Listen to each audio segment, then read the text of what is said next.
birthday. Thank you.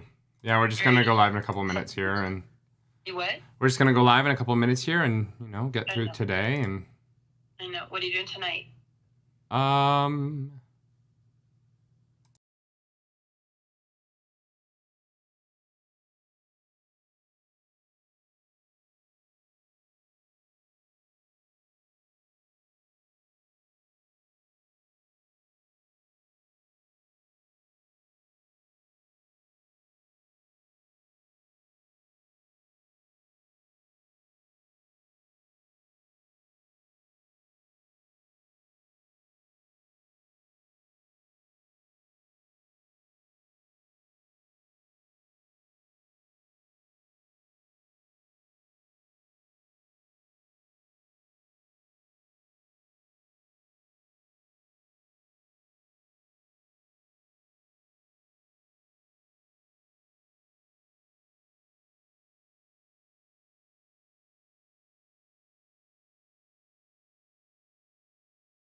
Come on, Egwene said, hastening her pace. I need to get back before those Reds grow suspicious. Before those dang Reds. Do you think this is like anti-communism? What?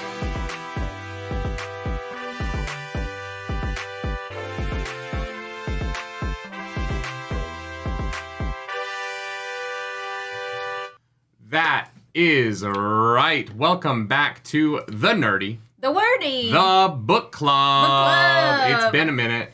Not really. We did do a live from Jordan Con, sort of a book club, but we didn't talk about a book. So we're back with a real book club where we're finally talking about a new Wheel of Time book, which we haven't done in a month. Brando Sando's The Gathering Storm. Hell yeah. Well, Robert Jordan and Brandon Sanderson. Yes, and Robert Jordan gets the bigger name on the cover. Brandon Sanderson was adamant about that. Of course. Part of that is also that Sanderson is a very long name, and so his font is going to be smaller to fit his name in the width of the title. So it's definitely that. It's definitely easier for them to do that. We have to start today by thanking Dirt Burb, Dirt Burb, thank you who for we 5 met. memberships. Thank you for gifting 5 membos. It was really cool to meet a lot of you, so thank you for that. Yeah, we have to start with some housekeeping today on this episode. The first thing we have to talk about is... We know there's a few memberships, so let's go through those right now. Oh, you're right. You're right. Durburb, thank you for those 5 gifted. We really appreciate it. El Wong, welcome to the Nargs of the Nerd Table. Welcome. Daniel Quinn, welcome to the Nargs. Thank you for that. Threk, thank you for 15 months, and thank you for the first happy birthday message. Well, there was a few there. In the super chats. Okay, yeah, I can. Thank you for the happy birthdays, everyone. I appreciate it. I am 31 today. Dirty one. I am dirty one. Mm-hmm. Dirty one. Ooh. James Ross, thank you for that happy birthday. Thank you for the super chat. chat. And Blue, a member for 15 months. Thank you for your happy birthday wishes as well. Orchid Eater. This is going to be difficult at the beginning. Blue, gifting 20 membos. We should have done a pre-show today. People listening to the podcast are going to be like, what is happening in this podcast? On? Oh my god. Emily Rose, welcome to the Nargs. Blue, thank you for 20 gifted. Thank oh my you, everyone. god. Blue, I hope your drive was okay. It was great to meet you. Blue, another person we got to meet at JordanCon. Yeah. Blue, stop it. Blue, another 10. Holy shit. Baka Karn, thank you for that super chat. Happy birthday, Nerdy. I appreciate it. We had an incredible time at JordanCon with some of you wonderful people. It was such a joy. Yeah. And interestingly, brought my love of Wheel of Time not back. It never really went away, but it definitely helped me gifted wonder. Blue, you're such a troll. For 31. Yes, I Blue, Thank you're the real MVP. Thank you so much for all those. Ava Sanchez, thank you for that super chat. Thank you, Ava. White Cross, thank you for 10 gifted memberships. Y'all are mad lads. The whole chat is gonna be green. Thank you. It means a lot. It is very sweet of you all to come in and think of us. Happy birthday. On my birthday. You have a gift for me, right? Are we doing that now? No, I'll do that. We also have to do a big announcement. There's so much going on in the show that isn't book club. It's gonna be probably maybe a little bit extra long. It might be a long book club. Well, yeah, it's fine. No one's mad about that. Michael Kioski, thank you for that super chat. Sometimes the hexagons on the back wall look like nerdy thought bubbles. Oh my god. I wish I was a comic book character. It looks like I've got one here and you've got one over there. Yeah. That's hilarious. Torlando BX96. Welcome to the Nards. Let's go. But yeah, no, JordanCon reinvigorated my love of this franchise, which was nice and unexpected, honestly. It was really special. Yeah. Like, I wanted to, put a big, post about it, and I just still haven't figured out what I wanted to say, to be honest, because, it meant so much. Mm-hmm. And we've been to other cons, and the first time somebody stopped us and was like, Nerdy Nightly, and we were like, yeah. Which was actually, book club. Yeah, who was, oh my god, was it James? Yeah. Yeah, at Calgary Fan Expo was the first person to ever stop us in real life from book club, which was so special. That was a really, really, really, really, really special moment. To go to a con that's so much about that was so special, and really, I wasn't spoiled. Were you? No spoilers. So everyone who was worried about the JordanCon spoilers, it didn't happen. Yeah, we didn't go to most panels and stuff. We just kind of hung out with people, had dinner, had cake. We were mostly surrounded by people who watched the show, and so if someone started to go down that road, we didn't even have to be the ones to be like, stop. Someone was usually nearby. Yeah. Somebody was like, whoa. It was great. You guys were fantastic. I couldn't stop smiling.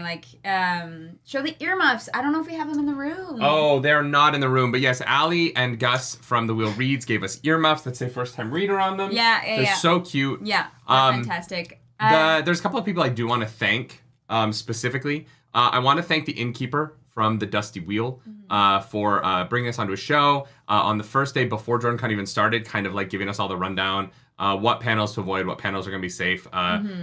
Innkeeper, we're very grateful to you for that. I want to thank Tom from Dragon Mount for being such a welcoming presence, helping us out throughout the weekend, obviously having me on his show earlier this month.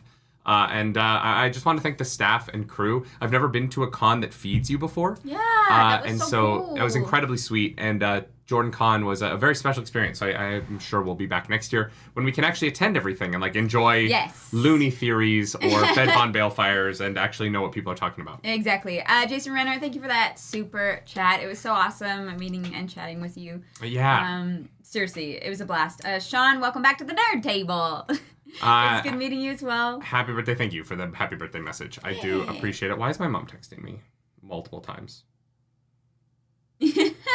Yeah. Oh, apparently the last portion of my conversation with my mom was on the show. So enjoy that in the 3 minute whatever. Your mom's delightful. They've seen your mom. Yeah, she's been on the show before. On the show to say hi, so it's all good. It was so much fun. It's such a special experience. It makes me want to like try and maybe go to WatCon. Yeah. But we'll see just about timing. Yeah. Yeah, Mr. Self, thank you for the happy birthday message. I appreciate it. Thank you for the super chat. Happy birthday. It's great to have been here for 2 of them. Yeah, it is weird that both of our birthdays have been on Fridays. On Fridays. Yeah. I know. It's so weird. How often do you think that's going to happen? I don't know. Maybe always, right? Our birthdays might always be on the same day. Well, no, after leap year it would change, right? Yeah. I don't know how days work. Guys, don't ask me to do math. No, it's just how the months line up within the week, and it doesn't make any sense at all to me. So before we get into talking about the books, which we're going to talk about today, I think that people who have been feeling a little bit of a drag from me in the book club are going to be very happy with how today goes. I think that the people who are like, oh man, I really wish Nerdy was enjoying these books more are going to be very pleased with the discussion today. As I really, really liked it. Yeah. I haven't enjoyed the like scene work of this series in a long time. I really, really, really liked this book so far. Yeah. Yeah.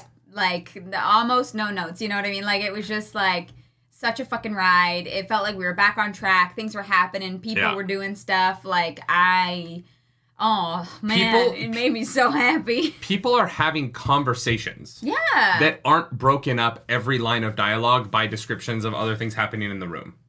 And those conversations it is such a breath of fresh air to just have characters talking to each other, which is, I don't mean that as a dig at Robert Jordan. I don't. But like, even scenes that like would have been sloggy in previous books, there is a different way that they are written now where you kind of get through them a little bit easier and character context is better set up throughout. Yeah. I also will say, Brandon Sanderson like kind of immediately fixes Cat Swain. So we're going to get into that. Guys, okay. Cat Swain is in the reading, and I am not going to complain about her once this week. Yeah, you're not going to be mad about it. It's been books since we met this character, and I have never once been able to talk about her without complaining. And this reading, I was like, oh, I get it. Yeah, she's great. Lisa, welcome to the Nerd Table. Thank you so much for that.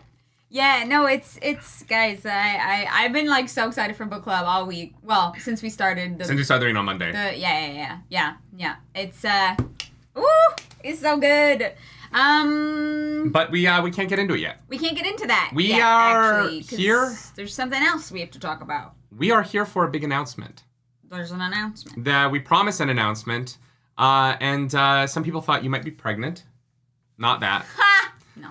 Never. I can promise you it will never be that. Some people were worried that we were going to stop doing reactions. Nope. It's not that either. We are launching a show this summer. We are going to be doing a big production that we are producing that I'm very nervous about because it's going to be a lot. You said it's going to be a lot of work. Wrong. I'll be excited when it's done. Y'all, for a long time, we've talked about getting into some TTRPG spaces, into some live actual plays, stuff like that. We've talked about doing some more creative storytelling kind of stuff on the channel. And so I came up with an idea that kind of started with the idea of what would a D&D stream look like if it was a streamathon. And so the idea is this. We are going to be doing... Should I just drop the image on them? Go for it, yeah.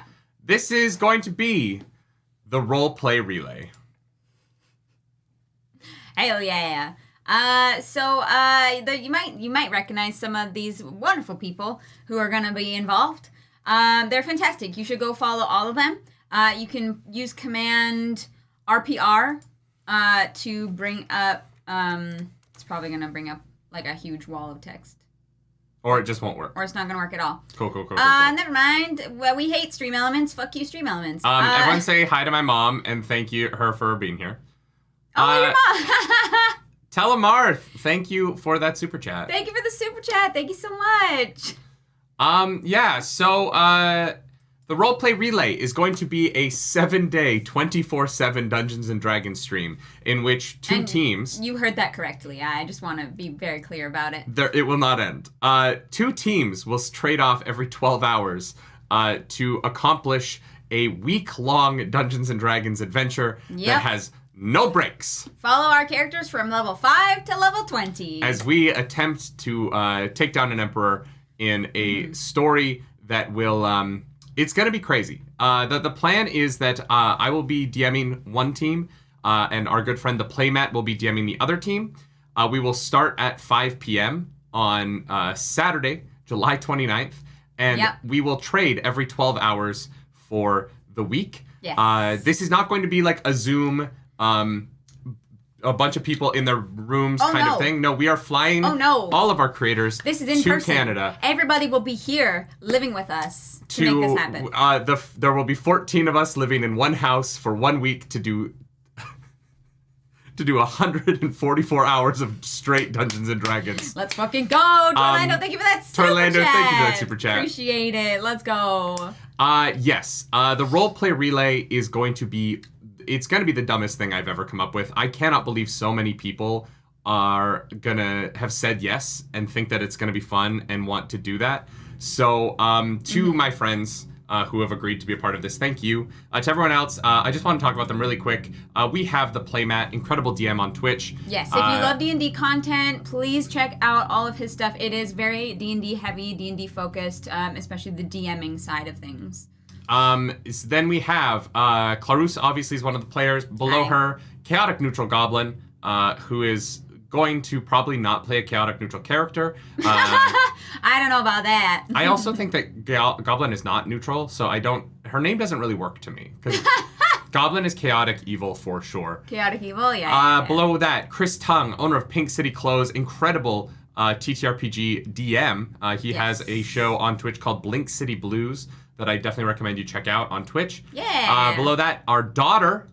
That's right, our daughter's playing with us for a full week. Yeah. She's moving back in with mom and dad. Fantaxia is coming for this. It's going to be wild. And then below that, Torcules. Nobody really gives a shit about him, but he is going to be... No. He's the Greek god of jiggly butts. You're doing him a disservice, okay? I'm making a joke. I love Torque. I'm very excited that he's going to be a part of it. Below that, our good friend Rob Russo Music. You might have known him as The Throblin. No, the Roblin. I just want to be very... The Throblin. Yeah. And then below that, we have our final members on Baby. ED. The fuck is that? Hello? It's my uncle. Hey, can I call you back? I'm live on the internet right now. Yeah, no worries. All right, bye. Thank you. I love you. ED. It's Ed. Yeah. It's Ed. I was like, eating? Why isn't eating disorder calling me? Yes. And then last but certainly not least is Baby. That we actually need one more person. We're kind of waiting for our last member to agree to be a part of it. Yes, we are still looking for our last player, our last teammate for this whole fucking shebang. So that will be announced at a later date. It's going to be bonkers. It's going to be absolutely insane. Just as a final little announcement about this before we get into it, I want to show you guys the world that I've created, the little map that this week-long D&D party is going to take place in, and that is Felrosia. Oh, you can still see me, huh? Yeah, it doesn't fit No, perfectly. you're fine. This is Felrosia. Mm-hmm. It is world... This is the map that the world settles into after the Tectonicum, which is an event that will sort of be the inciting incident of this adventure that you're going to find out about later. because I'm going to be revealing stuff about this world, the writings that I've been doing, the gods and things that I've created for it. Yeah. No one is going to have to learn more about that than Matt. I'm sorry, Matt. But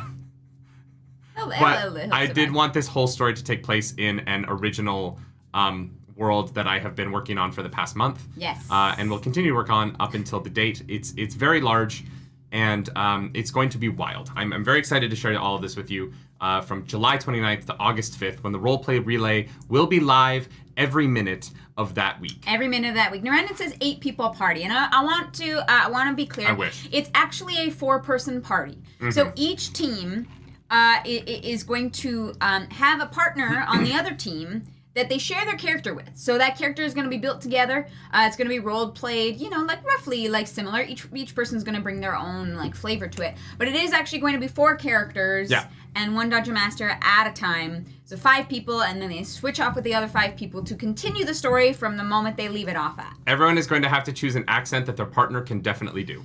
Or no accent. Or not. That's also fine. It's fine. So I just want to say, Joe White, thank you for that super chat. Raffle off the last slot. We are specifically looking for content creators who are familiar with doing 12-hour streams. Because it's going to be a lot. I would love for it to just be like a random person, but I think that the week is going to be very difficult on all of us. And, we're looking, we are talking to people. We already have like our connections that we are bringing in. We also need to make sure that we know these people because we are living together for a week.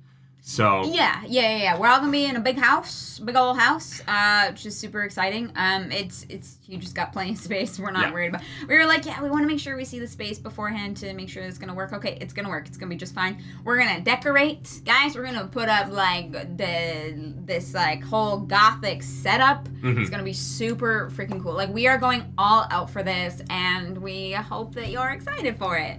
I am very excited to bring Felrosia and the Roleplay Relay to you all this summer. But for now, it is time to talk about the book, The Gathering Storm. Do you have a funny title for this book or no?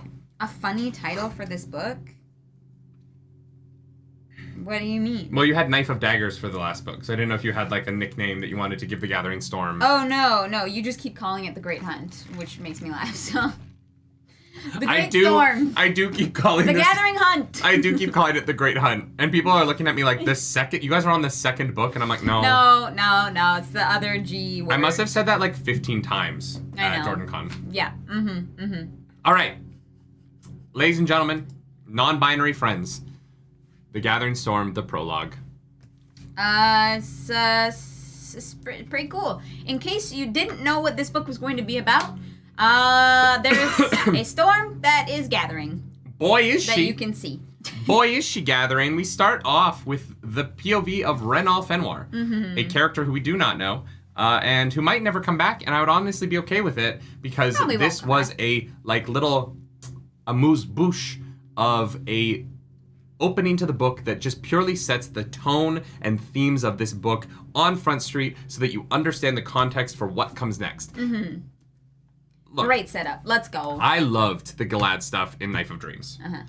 That Galad stuff was a short story on its own that didn't necessarily feel super connected to the rest of that book. Yeah, because it never came back. Like, it wasn't relevant to what the rest of the characters were up to in those moments. Other than tying off loose ends. Mm-hmm. There was a real world thematic thing to that, but I did not feel like the thematic. I didn't feel like that set up the themes of that book in a particular way. This sets up the themes of this novel right on Front Street. Immediately, it's like, this is what it's about. And when you do kind of get into, what is his name? Thulin, which is just Sulin with a lisp. Thulin bit on her tongue. And she was like, now I'm a blacksmith. Wow. Yeah, because I bit my tongue. If a maiden bites her tongue, then she becomes a blacksmith. Oh. Yeah, that's how you wave. And that's why the blacksmiths must be protected at all costs. Yeah, because they're just maidens who bit their tongues. Gotcha. Yeah. That makes so much more sense. So, this was just a man rides down the road and is like, hey, we have to go to war because we have to go fight the devil. Well, and is there anything cooler than that? First he's like, hey, I left my shit over there. You can have it if you want. Also, the end of the world is coming, so you should probably come with me. I was like, all right, I guess it's nice of you to offer. I don't know, his wife's probably gonna enjoy those pots for a month before they all die. Yeah, probably. Yeah. They must be really good pots. But no, he, you know what? He's like, hey, this guy, I trust him. He's speaking sense. That storm over there looking definitely a little bit sus. So he takes his best scythe. Mm-hmm. He starts making a polearm. I was really struck by it. Like, I think that setting up the themes of a book can be really tough to do. Yeah. And I was immediately enraptured. And not immediately. It took like 5 pages of it, I think. Mm-hmm. But there was a point where I felt like the book like got me at the same point where Renaud was got by the story that Thulin was sharing. Yeah. Like, we felt like we were actually in this character's shoes in a sense. Yeah, and it was just, it was such a, like, unexpectedly... Because I remember when we read the prologue during the Strike a Child Ghoul week. Yeah, we started and we were like, oh my god, another new character, okay. Really? Like, we almost, like, rolled our eyes at it. Yeah, but no, it was great. I take it back. I just think it's a perfect start to this novel. Yeah. Mm-hmm. It's like a little palette, like a little bit of ginger between courses to like remind you of the taste of the world. Exactly. Somnia, I want to say thank you for that super duper chat. Missed the episodes with the car fun. So as I'm catching up, I want to contribute, if a bit late. Funny, I'm picking up a Tucson PHEV tomorrow. Tucson buddies, let's go. We love the car. It basically drove itself to and from Atlanta. The Hyundai Tucson is a remarkable vehicle. If you're a man who's 6'4" and doesn't fit in most vehicles and you want a comfortable ride.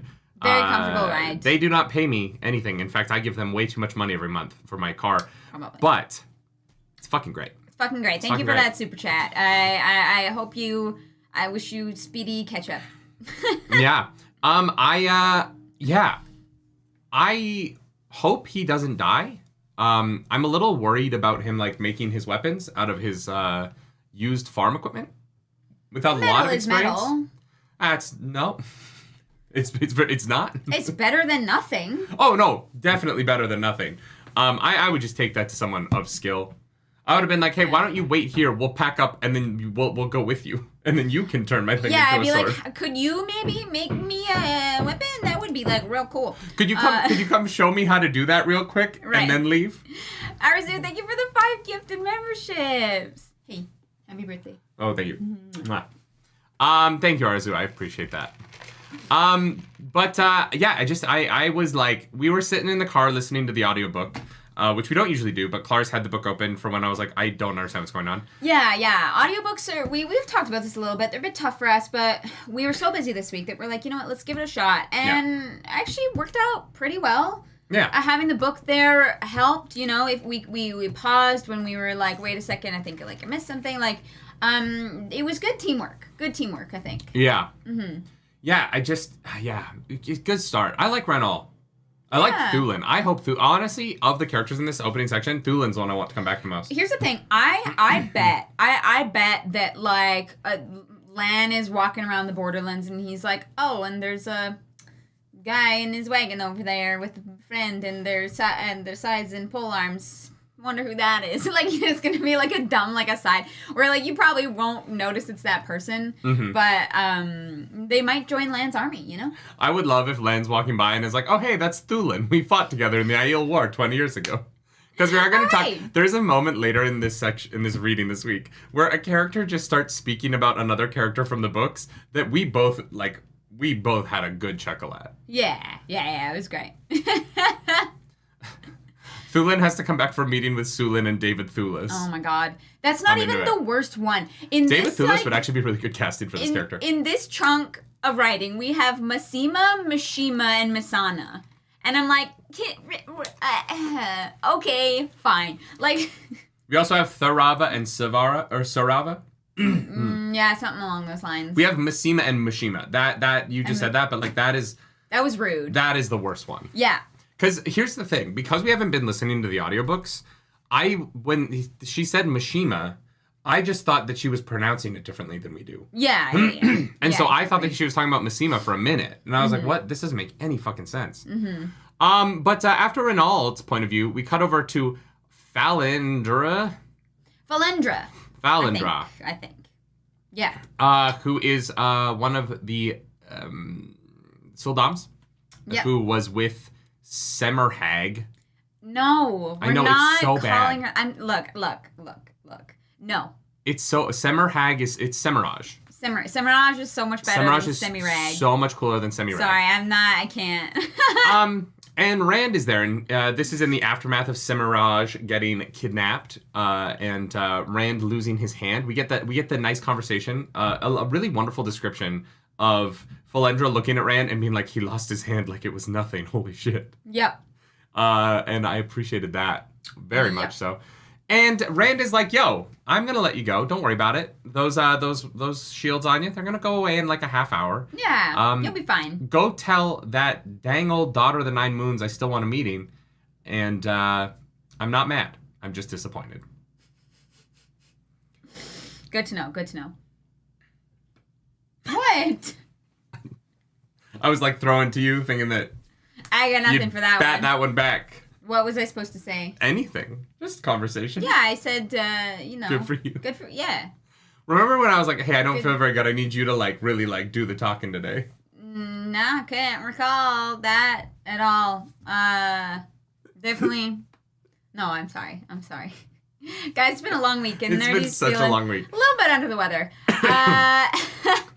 I honestly think that this was like the coolest perspective that we could have gotten for this little chunk. Yeah. We could have just had Rand like telling her to go do whatever, but I think it gave this moment more weight. Yeah. And we have that moment of like, yeah, I'm gonna tell her eventually because I said I would, but I'm not gonna tell her first, and I'm gonna figure out what to do before then.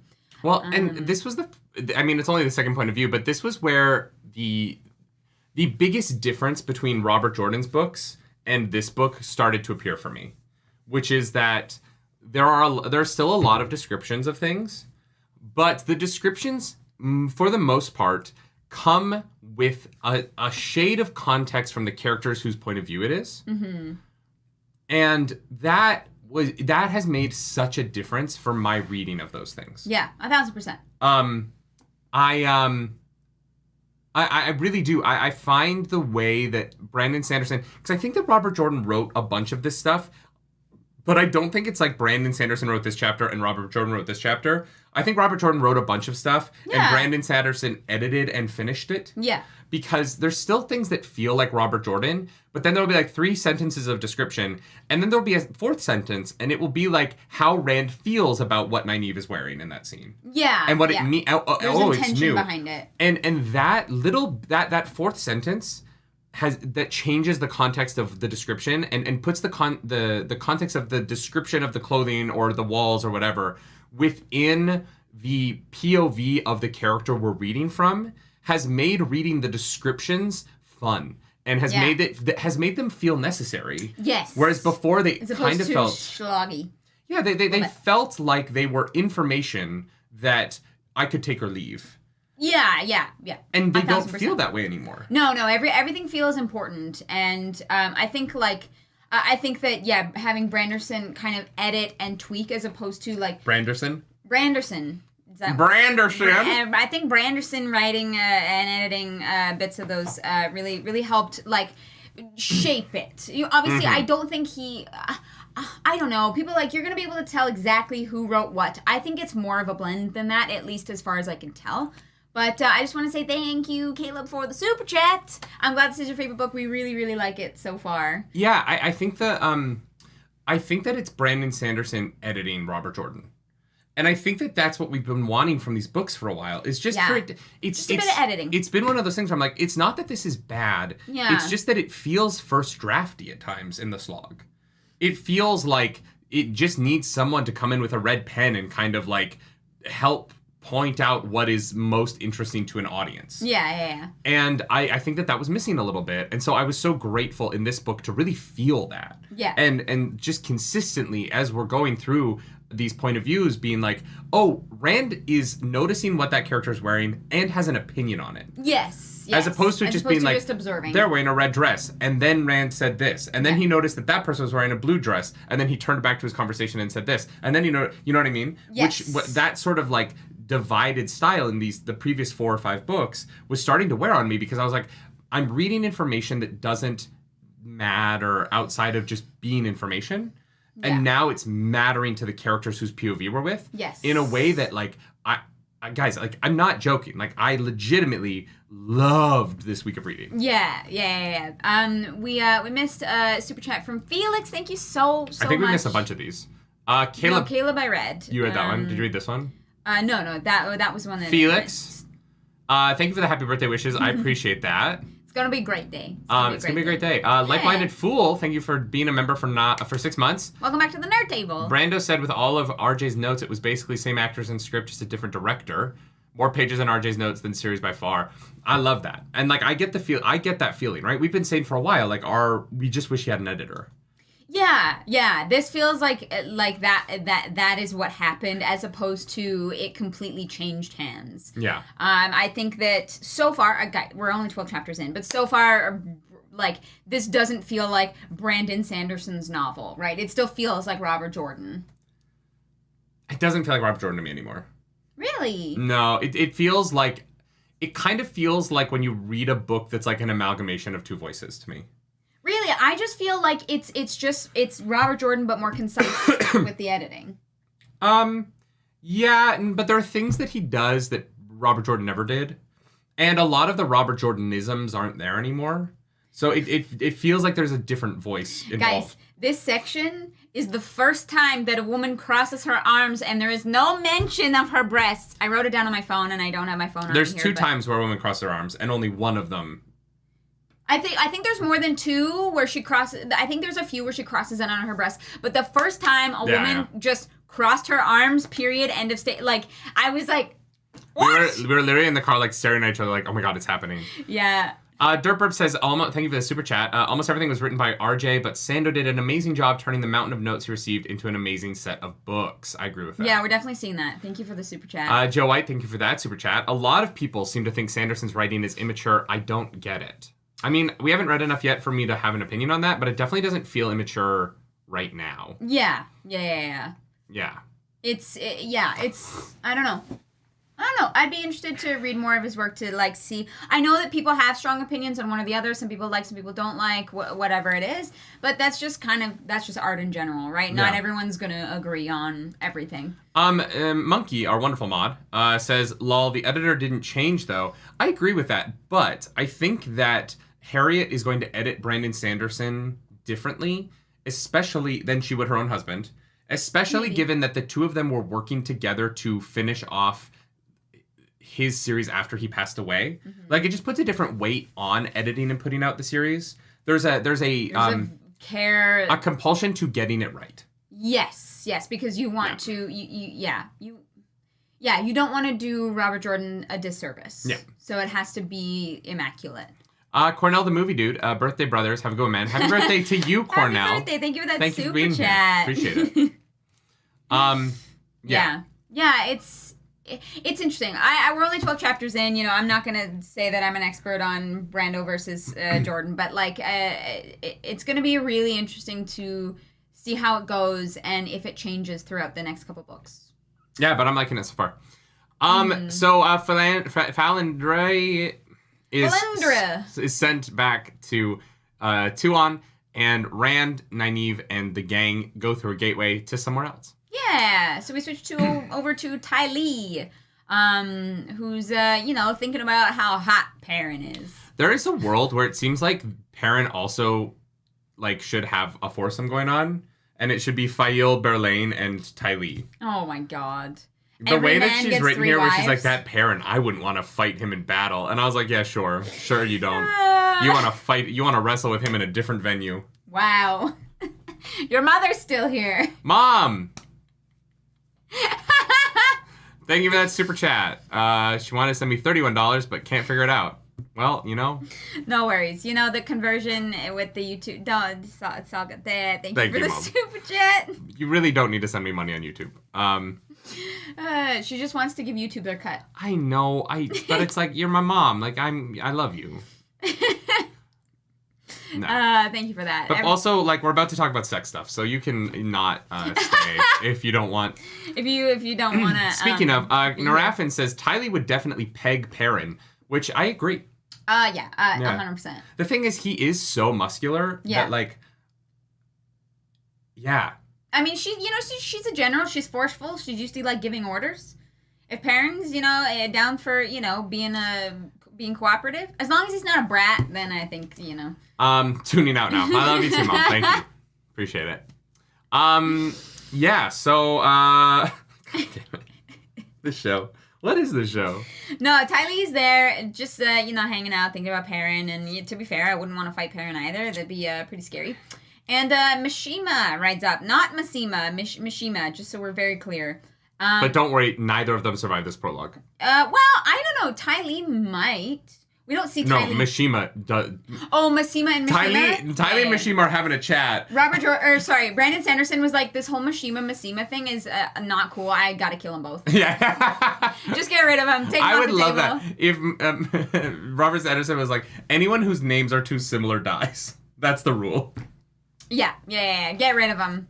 Mishima rides up and gets an arrow through the neck. And, not just any arrow, though. Trollocs. A Trolloc arrow. Those thick, barbed boys. I don't know where. And Ty Lee was like, wow, I thought these stupid Randlanders just, thought that was a scary story. I guess they're real. Which is hilarious to me because multiple people who have fought Trollocs have told this woman, like, yeah, no, Trollocs, they just exist. Like, they're not like a scary story. Well, but here's the thing. I think if the Sanshin invaded some place like the Borderlands first or whatever, they'd be more familiar with it. But there are people in Randland who believe that Trollocs are like a fairy tale. In Tyr. They invaded, like, Falma, right next to Shinar. Is pretty far from the Blight. I don't know. Oh, no, yeah, but they invaded Falma first. Like, the Falmans know the Trollocs exist. Some of them, probably. Yeah. No. I don't know. It was just very funny. She's like, oh, wait, I thought these things didn't exist. Just kidding. So they're definitely still using the Waygate somehow, right? Because we know that there's a Waygate near Abu Dar that Loyal wasn't able to find. He doesn't, know where it is, right? Right? I was like, I'm pretty sure that was the one near Abu Dar. Yeah, no, I agree with that. So, yeah, Ty Lee might be dead. Probably not dead. I would imagine Ty Lee would come back, especially as someone who, has a certain amount of respect for Perrin and can help maybe bridge the gap between the two sides to work together for the last battle? Andre says Emmons Fielders thought they were a story. I think that people in a small town might think that, but I don't think that someone in, Camelin would believe that. Yeah, but they haven't gotten to Camelin yet. No, but I mean, I think even in Abu Dar, just because of the size of the city and the amount of trade going in and out of the city, there would be too many people coming through being like, oh yeah, no, the Borderlanders are constantly fighting Trollocs all the time. I guess it depends if, the Sanshin, pay attention to what, traders and stuff are saying. I don't know, I'm not, surprised that they didn't know what a Trolloc was. I just thought it was funny. I don't know. This is one of those things where I'm like, if I'm a military commander and I have dragons and Grolm and, all of these things, and I am invading a country and the people in that country are like, oh yeah, sometimes there are these 8-foot tall monster things called the Trollocs that we have 4 nations whose entire economy and government structure is built to defend against. I would, as that person, be like, you know what? I'm going to, just assume that that's real. To be fair, people in Camelin, chat is saying they thought Loyal was a Trolloc and chased him around. Yes, but they still believe Trollocs exist. Okay, yeah. They've never seen one. I'm not saying that people in Camelin would know what one looks like. Right. But the people in Camelin weren't like, that's a fictional thing. They were like, oh shit, that might be what a Trolloc looks like. They've never seen an Ogier. Although, actually, how have the people of Camelin never seen an Ogier? That doesn't make any sense. Well, they don't venture out that often. Except they do. We've seen so many Ogier beds and shit. And, they show up... in certain places. But, and maybe that's it. Maybe, Andor doesn't get that same kind of traffic. But in fucking Kyrian... Was it Kyrian? Or was it Tyr? There's a few... Where it was like, oh yeah, in the summer the Ogier come by to just fix stuff up. I don't remember where that is. I think it's they are traveling out of the setting less and less often. Fair. Yeah. That's just kind of what it seems like, yeah. Right? Because the Ogier live for so long that they're like, oh yeah, I haven't been out in 200 years. Wonder what's going on out there. But 200 years, that's 3-4 generations of humans. So fair. That's fair. Yeah, and Andor doesn't have a steading, so yeah. I just like this. I like Ty Lee. I think that she is an interesting character, and I hope that she survives. Yeah. Because Yeah, I think that, like, as a villain for this series, I like that she's capable. And, yeah, I'm excited for her and Perrin to, like, go because she's like, I don't want to go toe-to-toe with him. I feel like they are. Yeah. And I'm excited for Perrin to win that war. Yeah, Perrin always wins. He's a big smart boy. AMV fan 15, thank you for that super chat. Thank you. There are like 4 or 3? Wow, I can't read. There are like I was 3 right. or 4 audiobook chapter reactions I would love to see from you guys in this book. I know people. Apparently, it was the contentious vote on which one we were going to react to. We are going to be reacting to 39. Yes, it was a tight vote. So if you want to vote next time, make sure you're in the Discord. Marisu says, you think she's a villain? Yes. Yeah. Tylee... She's a general in the Sanchin army. Yeah. They're bad guys. Yeah. So, yes. I'm hoping she, like, comes around, you know? It's like, oh, maybe. Sean says Tylee was also fun in Avatar The Last Airbender. I do wonder how much of my love for Tylee in this is just, I do enjoy that character She's from great. Avatar. I adore her. Yeah. No. We cut over to Graendal. Graendal is in Aradomin. Yeah. And she's surrounded by the people that she's compelled. Another character I cannot wait to see deal with her, be dealt with. Yes, be dealt with. And a hot boy comes and is like, yo, Morden wants to see you. And Graendal is like, did he send someone hot? Because he knew that I was more likely to come if it's a hot person. And she's like, wow. Yeah, probably. Yeah, probably. You know what? That checks out. And so she goes, and who's there? Oh, no. She goes through, and she's like, oh, Morden's in the fucking Blight. Yeah, pretty much. It's like, oh, is that a sunset? Nope, it's the Blight. Graendal is very funny to me. Reading this was actually, like, delightful, even if it was, like, fucked up. Delightfully fucked up. Yeah, delightfully fucked up. You know, she's sitting there, she's like, why the fuck am I here? And then Demandred and Masana come in, and she's just sitting there, she's just chilling. And I'm going to jump ahead to the end of the conversation just for a second. But Morden is like, you done good work, so I let you sit in on this conversation. Now go do what you want. And she's like, okay. I see that I am being rewarded with potential information for doing the right thing. How can I use that to pull everybody down and be the nipples? And I'm like, you know what? Never stop dreaming. You know, go after your dreams, kids. Seize life by the balls. What's funny about it is I don't think that she would enjoy being the nipples. I don't know. Are you kidding? She would just compel everybody around her to be her, like, sex slaves and have a group orgy 24/7. Here's the thing, but I don't think she would enjoy that. I don't think she would enjoy the responsibility of it. Like, I think that the best place for Graendal is where she's at right now. And I think that if she became, I know she wants to be the nipples, but I think that if she actually became the nipples and, like, running a war, I just can't imagine she would enjoy running the last battle.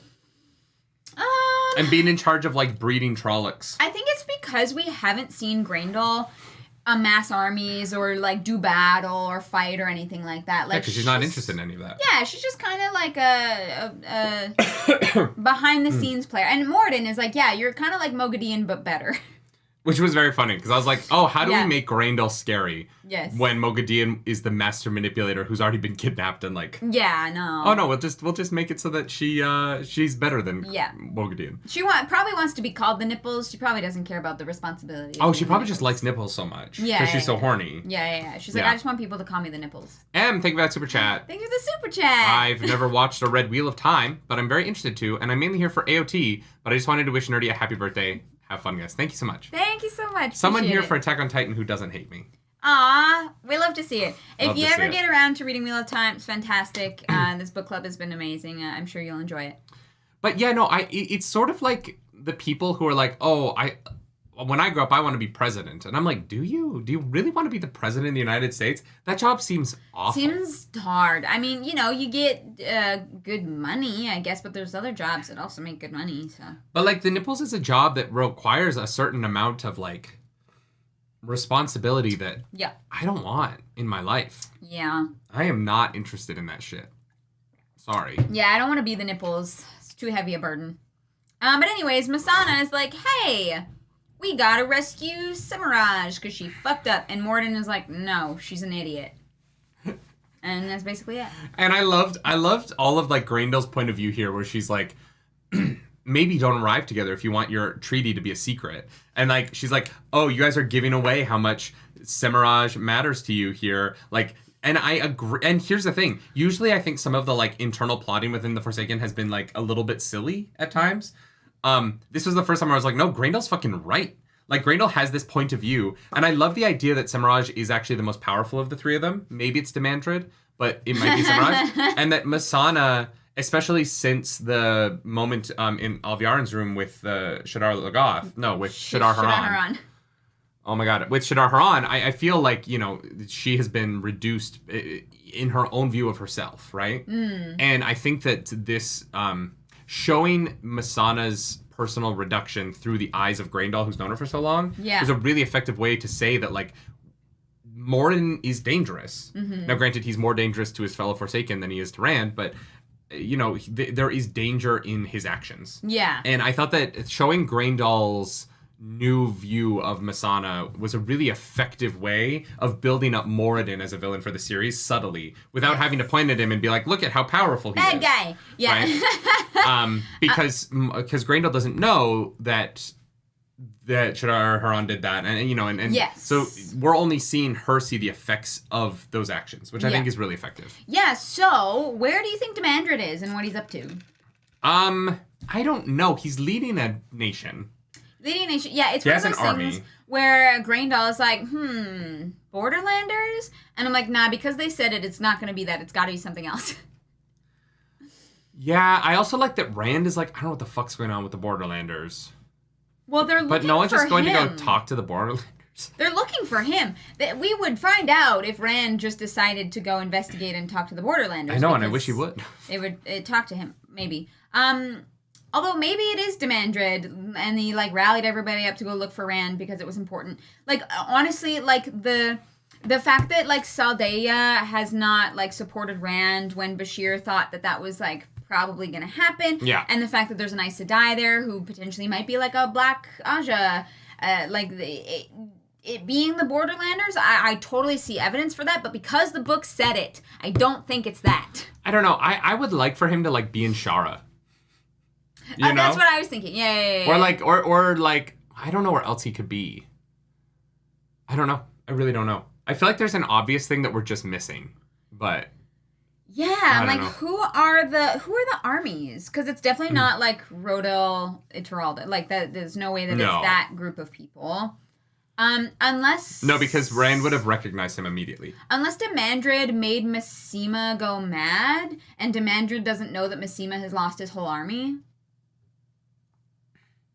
Oh, so Demandred thinks that Massima's army is his army, but that he doesn't know yet that it doesn't exist. I feel like Demandred would be clued in enough to know that had happened. Yeah, maybe. Because, like, Massima is definitely losing it, as we see later on. It's just one of those things where, like, let the Lord of Chaos rule is very much the Prophet and his minions. Yeah. And so that feels like the Forsaken do have a hand in it, whether or not it was Demandred. He also could be with the Sanchin. Because Semiraj was with the Sanchin. Yeah, but the Sanchin are all... No, they're not. Oh, maybe Demandred is influencing the Sea Folk. And Rand thinks that he's going to have his ships, and they're actually going to be enemy ships. I don't know. That's not much of an army, right? They're not, like, warriors. Maybe. I don't know. I'm literally just pulling stuff out my ass. James Smith, thank you for that super chat. James Smith, thank you so much. Watching live today. Let's go. Hell yeah. You guys always make my Fridays awesome. We do try. I'll be thinking of you while I'm at Calgary Expo this weekend. Enjoy the expo. Yeah. Yes, have fun. Can you imagine if we tried to fit that one in too? That would be wild. I'd be dead. If you see Cosplay Skill Tree, say hi. Yeah, Christicles. Nicole Lopez Hagen, thank you for that super chat. Super duper chat. Have to wait till after work to listen. Sorry to hear that. But wanted to say happy birthday, Nerdy. Thank you so much. Thank you for making my week every week. We try. We do try. But you know what made our week this week? The reading. The reading and Jordan Con, you know, that helped for sure. Thank you. Moradin tells Graendal, hey, Rand al'Thor is headed your way. He's coming to Aradomin. And you need to make sure that he is not allowed to make peace, and he must be alive so that he can fight me on the steps of Shai Al Ghul later. And Graendal's like, sure, dude, whatever you say. Yeah, apparently Demandred will only smile when he can, like, wring the dragon's neck. Oh, that's, yes, some Demandred info. Wow. He will laugh the day that he can ring. Oh, that's it. Yeah. Demandred is a stone cold motherfucker. Yeah, whatever. I hope they can get me on board with Demandred, because right now he's just like, he just comes across like, he's a little like woodish. That's why I'm hoping that he has this fucking crazy intricate plan that actually like works and goes off. I think it's totally possible. I would like. He's kind of the last one that I don't really have any really opinion of. Fair. I have an opinion, whether good or bad, about every other Forsaken, and Demandred is just the one right now who I'm most like. I don't know about whatever. You. Yeah. You might be interested, you might not. I don't know yet. Yeah. We'll find out soon. Yeah. Next we get to Rodele Tarade's point of view. Sorry, what was that? Rodele Tarade. Okay. Yeah. He's he's like looking at the Sanchan army. He's like, wow, that's a big fucking army. I'm gonna ruin them. And he does. There's like 150,000 of them, and he just absolutely ruins them. Uses their, like, spies against them. How so? Well, because they, like, rely on the Rockin'. And he's like, okay, well, if they rely on the Rockin', then I'm just gonna, like, hide my people inside so the Rockin' can't see inside the buildings. Duh. No, it's not just that. His plan is brilliant. Part of it. Oh, his plan is fucking brilliant. He has taken all of his soldiers' clothes, and he's given them to a bunch of women and children and had them march out. Yeah. So all the farmers, so his army is disguised as farmers for an ambush. It's brilliant. All of it, 10 out of 10. And then I see why people like him. Traps them from behind, rushes them at the walls, and he cruciates them, which leads to a great scene later on that we'll talk about. But, yeah, just a really cool attack and really doing a more job setting up why Rodele Taralda is a really important character who is a brilliant commander. And gonna be an important I'm so grateful that he's Rand. not just in the prologue. Yeah, me too. He actually comes back, which is great. And, like, he comes back quickly. All of the elements of this prologue are important in the first 10 chapters of this book, which we can't usually say. So, like, just that alone has been, like, a breath of fresh air. Because a lot of times we've been like, they just mention shit in the prologue and then the book is something else. This book, the prologue is like, here are all of these things. And then within 5 chapters, most of those things have been at least brought up as being part of the main story. Yeah, there's a lot of good shit there. Guys, I like this book. Dale, thank you for that super chat. Harriet told Brandon to be dangerous with his writing. Ooh. I like it. Dangerous. That girl is so dangerous. Yeah. Yeah, no, just very into it. Great section. Love it. Massima, we cut to the final point of view of the prologue. We're going to get in the prologue in less than an hour. It's book club. Massima, this is the most important point of view of this. He's just like hanging out in a field, losing his mind. Massima is fucked up. Yeah, he's kind of lost it. He's like, wow, my dark friends lost. They must be not good following the light. Wait, these are the ones No, he's saying that his people are dark friends because they lost. Yeah, he's like, no, my people are dark friends because they lost. They don't follow the light. And then he's like, no, my people were spared. These people because they actually followed the light. And the people who died were the ones who, like, didn't, like, he's losing it. He cannot keep 2 and 2 straight. But and it doesn't we find matter. out that the dragon has been appearing to him as a vision, which clearly is not Rand. No. Yeah, they've been appearing to him. Yeah, Rand is not like, really, kill Perrin. No, like... and what I like about it is that it isn't just that Massima just lost it and, like, started to do random things, because his actions have always felt a little bit too structured for that. Yeah. So finding out that there is actually a Forsaken whispering in his ear and making him do these things, I thought was a really cool revelation that I really enjoyed. Forsaken? Yeah, without a doubt. I did not think of that. Honestly, I thought he was just fucking losing it, but that makes sense. No, I think that this is a power that has to come from the Age of Legends. To, like, appear to someone as, like, a, like, holy vision. I mean, yeah, that might be, like, using Tel'aran'rhiod, right? Like, maybe. It almost, like, half and half awake and dreaming. I'm not sure, but, you know, I literally did not register to me that it might be magic. I thought he was just losing it. If it wasn't so specifically to fit in the goals of what the Forsaken want to accomplish, I would agree with you. But they really want to kill Perrin. But the message that they're passing along directly comes from the meeting with Moradin. Yeah. So I just felt like it was too on the nose. Yeah, no, you're totally right. It's most likely the Forsaken. Yeah, and it's cool. I wonder if it's no. It was like maybe it's Graendal. She really has compulsion, but like maybe like Massima's madness is a combination of like compulsion and like using visions to like make him lose it a little bit. You know, like because the compulsions For sure, yeah. we know have like adverse effects. Maybe, yeah. So yeah, or it could be a Pad and Fane effect. Maybe that's possible. I don't think Pad and Fane could like show up as a like vision. But we don't know what Pad and Fane's up to, I don't think it would be that, though. Pad and Fane, first of all, I don't think Pad and Fane delegates. I think he wants to kill Perrin himself. And second of all, it is too much go kill Perrin because Moradin said so. Yeah, fair. You know what I mean? Like, it seems to come directly from that meeting. Yeah. Like the archers that tried to kill Perrin from the rooftop in the last book, or the attack on Matt in the city in the last book, right? But this prologue ends with Fail absolutely fucking murdering him. Hey, Massima. Yeah, you. Hey, you down there. Fuck you. And he looks over and Fail's standing there being like, yeah. And then just dead. From the trees, arrows, just one by one, pepper everybody. Massima takes a couple of them, and you're like, oh my fucking god, is Massima, is she gonna save him? Is she gonna bring him back to life? No, Fail walks up to him, pulls out a knife, and slowly, just like, inches right it in his heart. into his body. And I was like, Fail is fucking stone cold. Yeah, you know, things the husband can't do, the wife's gotta take care of. But also, like, let's go. What, like, narratively was Massima gonna do moving forward? Oh, nothing. I'm so glad he's dead. Yeah. I'm so, like, this was, like, a treat specifically for me that Brandon Sanderson left. Like, I'm like, thank you. Well, and it just really effectively... Because, look, as much as we got to the end of the Shaido plotline, I was really worried that we got to the end of the Shaido plotline to go back into Perrin now chasing Massima across the country. Yeah. And I was like, no, let's just get out of this completely. And I think Brandon Sanderson and I were on the same page. And he was like, we're done. Yeah. This storyline is over. Is yeah. Fail put a knife in it, literally. Fail put a knife in the slog. Fail murdered the slog. I do think that it is, it says a lot about Fail, though, right? I think that we really get the payoff of what she learned about herself while she was in captivity.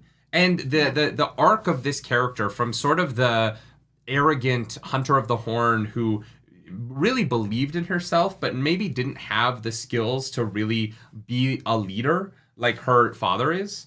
I feel like we've seen her go from this kind of like arrogant and kind of annoying like 19-year-old girl who just has big dreams and behaves like a noble, but doesn't like...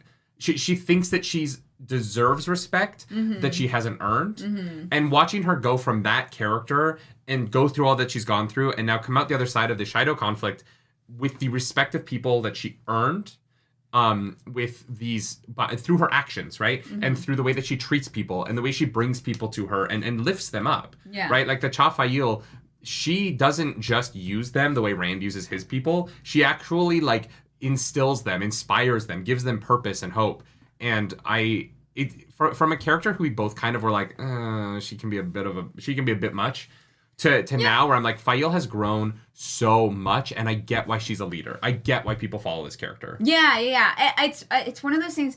I wanted for us to do another character tier list before we started reading. Yeah. Sanderson, and we kind of just we missed it because we've been traveling and busy. But we might still try and do that. But Ashan says it felt somewhat anticlimactic, and for me, I don't think so.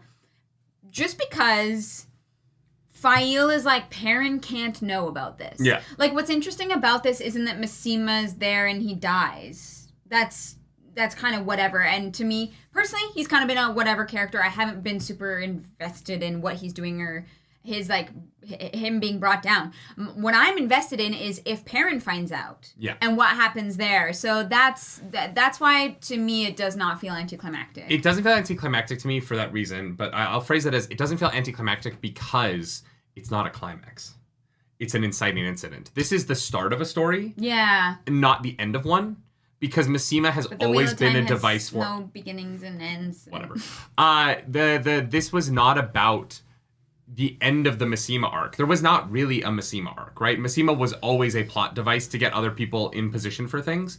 This was the beginning of of a story between Perrin and Fail. And I'm interested in the climax of that story more so than I was interested in this as being a climax, because Massima's not a warrior, right? There's no like great war to fight with Massima. He has a bunch of brigands who have light arms and are not great people. But like if Perrin and him squared up, Perrin's army would crush his. Perrin has trained soldiers who are like actually good at it. I don't need Perrin to like have a military victory against a madman who doesn't have a good military. This is more interesting because it sets up a story that will create conflict between two characters where Fail isn't in the wrong. I think that Fail, I mean, like, depending on how you feel about murder. Obviously, like, murder's never truly great. But considering the harm that Massima and his armies have caused across nations at this point, you know, Fail is putting an end to a lot of evil with her actions here. Yep. And, you know, it's not like there's a government that's going to step in and, like, arrest him. So she's doing it for reasons that she believes to be right, and that I kind of agree with her on. Yeah. And Perrin isn't going to see it that way. And like that story is going to be really interesting when we get there. Yeah. I just want to say hi, Dakuna. Hello. Albina says new Watt Idol idea. Scotty doesn't know Fael's version. Perrin doesn't know. Perrin doesn't know that Massima and me went into a field on Sunday. I stabbed him with my knife and he died right there. But I can't tell Perrin because Perrin doesn't know. I love it. Perrin doesn't know that I stabbed Massima. Perrin doesn't know. I love it. I love it. That's a winner for sure. Yeah. No, it's great. Great way to end the prologue. Definitely changed. My perspective of Fael has already been shifting. Yeah. This just was aided that, and I'm super into it. Super into it. Fuck that guy. Yeah. Fuck Massima. He's an asshole. Hi Metric. Hi Mods. Hi Fabu. Hi Monkey. Hi Dakuna. Appreciate y'all. Guys, give love to our mods. Yeah. Hey, yeah. Dirt Burb, enjoy work. Thank you for leaving us in the capable paws of Pips and Zuri. Pips! James Ross, thank you for that $5. Monkey and Nerdy Cake Fun. Let's go. Are we doing another cake fun? Do you want a birthday cake? No. We have those cookies from Schmackers. I'm good. What? Do you want cake? Do you want me to want cake so that you can have cake? No. I'm just giving you shit. Dale Hendrickson, thank you for that super chat. Dangerous meaning, finish Raj's story, but write it so the ending makes sense to you. Oh, right, dangerously. Yeah. Sure. Gotcha. Dirt Burb, thank you for 10 gifted memberships. Get out of here! You Stop mad that! lad. Stop it! It's if everyone's name is green in chat, what are we gonna do? I don't know. James Ross, Dale, and Dirt Burb, thank you guys all so much. Seriously, thank you. Gathering Storm, Chapter 1, Tears from Steel. Rand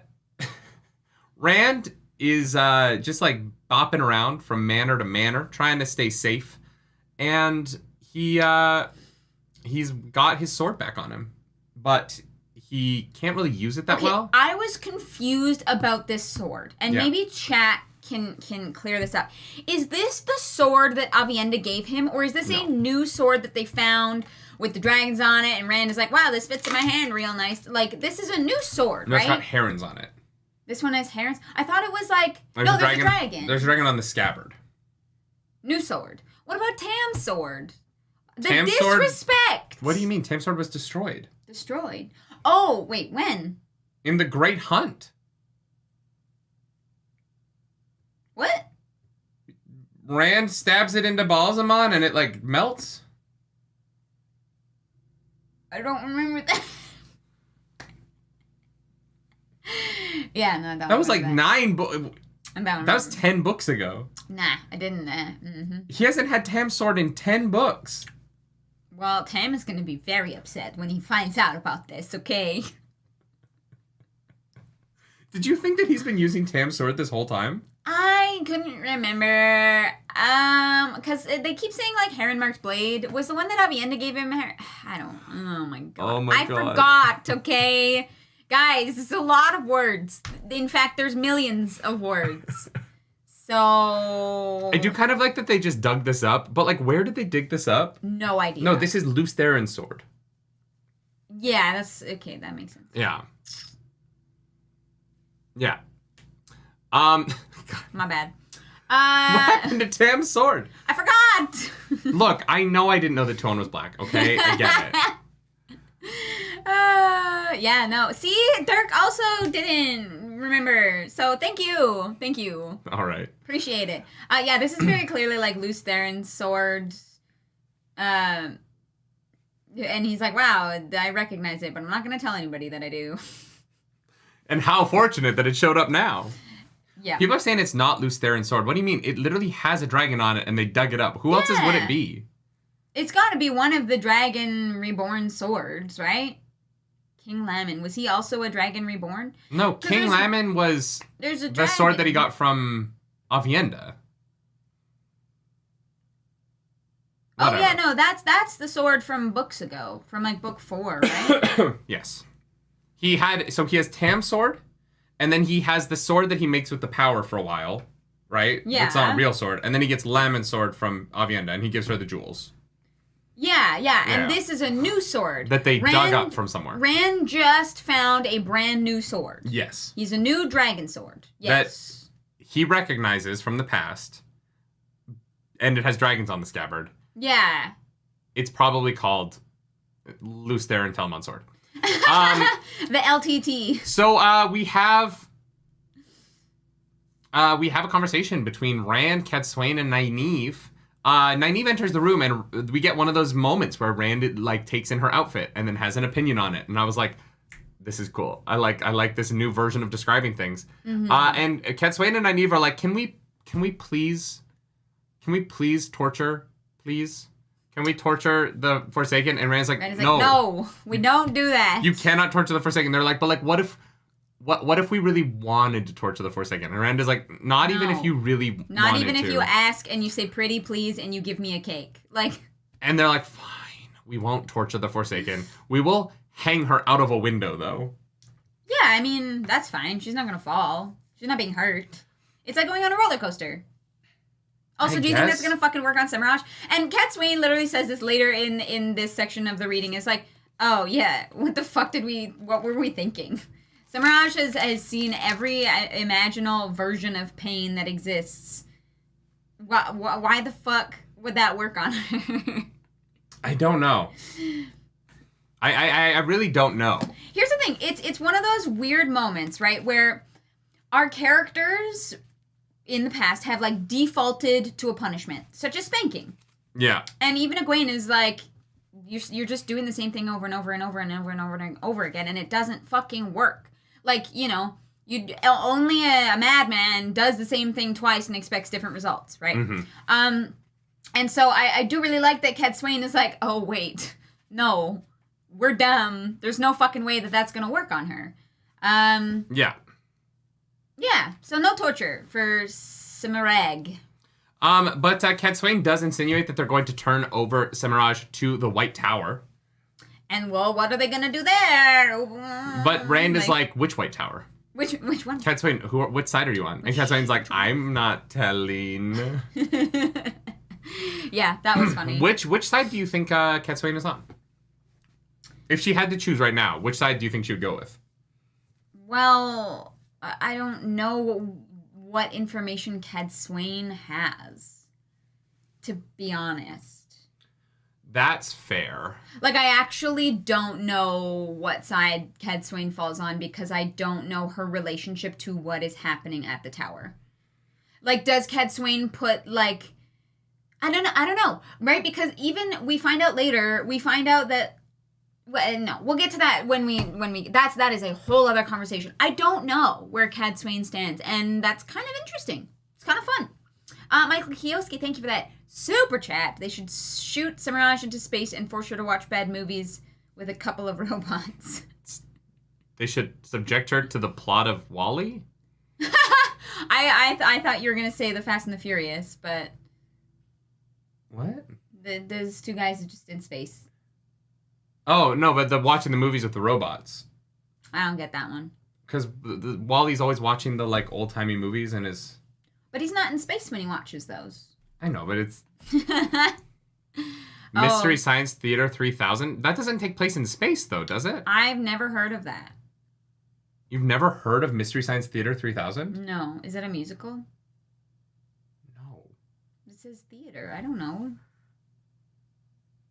Wow. It's a show where it's essentially like comedians voicing robots watching a really bad movie and making fun of it the whole time. And they just did a reboot on Netflix with Patton Oswalt. Sure. But does that take place in space? Yeah. Oh, it takes place on a space station. Okay, that I did not know. Yeah, y'all should not be surprised at this point that I've never heard of something. It's fun when I'm surprised that you haven't heard of it. But this was the chapter where like I felt like this was the first time where I was like, I think Rand and Cat Swain had a really good conversation, and they respected each other's points of view, and Cat Swain wasn't belittling or like rude. Mm-hmm. She presented her point, and Rand presented his, and like she doesn't like his choice, but she's gonna go along with it. And I was like, hey, like Cat Swain was like reasonable. What? She didn't like call him boy and be like you know what I mean? Like she was like relatively like she might have called him boy, I don't know, but yeah. Not in a sentence where she was like insulting him though. Yeah. And I found this conversation being like the first time between Rand and Cat Swain where I was like, oh, maybe these two can work together. This is nice. Together? I like if this was the first time we met Cat Swain, I never would have made a Cat Swain suck shirt. Like she's fully like part of the team here in a way that I've been complaining about in the previous books over and over. Like, oh my God, Cat Swain is just doing the same thing over and over again. And here she is just like having a conversation. And like, it's great. You love to see it. They feel like they're working together. Yeah. They don't have the same point of view, but they feel like they're working together. Yeah. And like, I just was like, I liked it. Yeah. Yeah, I'm into it. Next chapter is Ancient Hydra. Thank you so much for the super chat. Ancient Hydra, hey friends. I'm so glad to finally catch one of these, even though I'm way behind on this particular series. A token to show love for your work. Thank you so much, Hydra. Appreciate that. Thank you so much. We appreciate that. Cheers.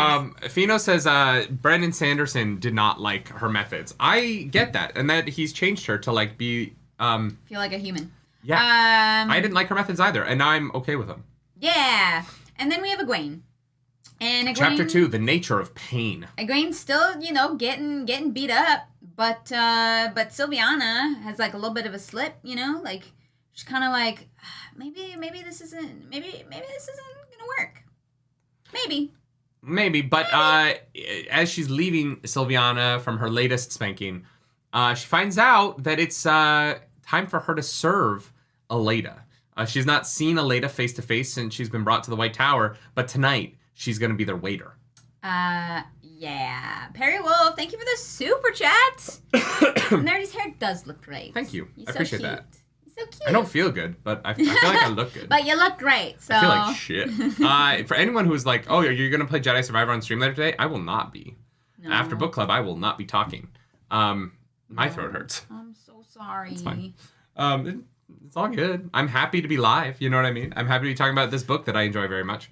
I don't feel very good. Should we trade? Should I stream today and you can stream tomorrow? Do you want to stream today? I don't know. They just dropped. Do you just want to play Jedi Survivor? Fine.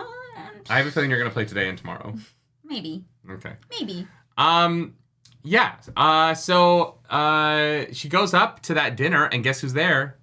Maidani, who's gonna be real important this reading this week. Holy shit, so much happens. Yeah, Maidani is up there because she was one of the spies, and she was like, yeah, gonna maybe be pillow friends again with Eleda. Oh no, this was a terrible idea. Eleda is a cunt, and I hate her. I don't use that word often. Wow, I really did not expect you to go hard C there. I'm allowed. Am I wrong? Eleda is the fucking worst, okay? Light Blinded Fool, thank you for the super chat. Light Blinded, thank you. Happy birthday. Here's some cough drop cash. I appreciate that. Thank you so much. That quiet guy. Thank you for the super chat. Just caught up. So happy, nerdy. I am. I've had a very good week, guys. I earned this sickness. Okay. And so she goes up. Maidani's there. She's like, "Why is Maidani here? This is so weird." Maidani is like behaving. Should leave. Like. Yeah. Why didn't Maidani flee the tower? Oh no! And like Eleda kind of is constantly insinuating that Maidani is a rebel spy because she is. Yeah. And Eleda everybody knows in the room what's going on, and it's very, very funny and very uncomfortable. Mm-hmm. And Eleda is just awful to her. And Eleda's like, you know what? why is there only 3 oaths? Why don't we just, add an oath to make people do what I want? Well, and what's funny is that she wants to add an oath of obedience, and Egwene is like, of obedience to the Amerlin seat, and Egwene is like, how could she even think of such a thing? And I was like, girl, what did Faolain whisper to you? Yes, what did you have Morel say to you? What did you have Shariam say? Okay, very different. No, it is not. Very different. It is not. There are 9 Aes Sedai in the Salad Barbarians who have sworn fealty to the Amerlin seat. But they were not forced to, and they were not magically not forced to. They were blackmailed into it. Only some of them. And it's not magical. Faolain did no, those 2 came to her at first. Those 2, yes. Yeah, and we're like, hey, so... But Shariam and Morel did not. Okay, well, they were doing some dumb shit, and they're not magically bound by it. What I'm saying it's not taking away more of their life. Egwene is behaving, in this moment, as if Aleida is making all kinds of steps that Egwene would never make.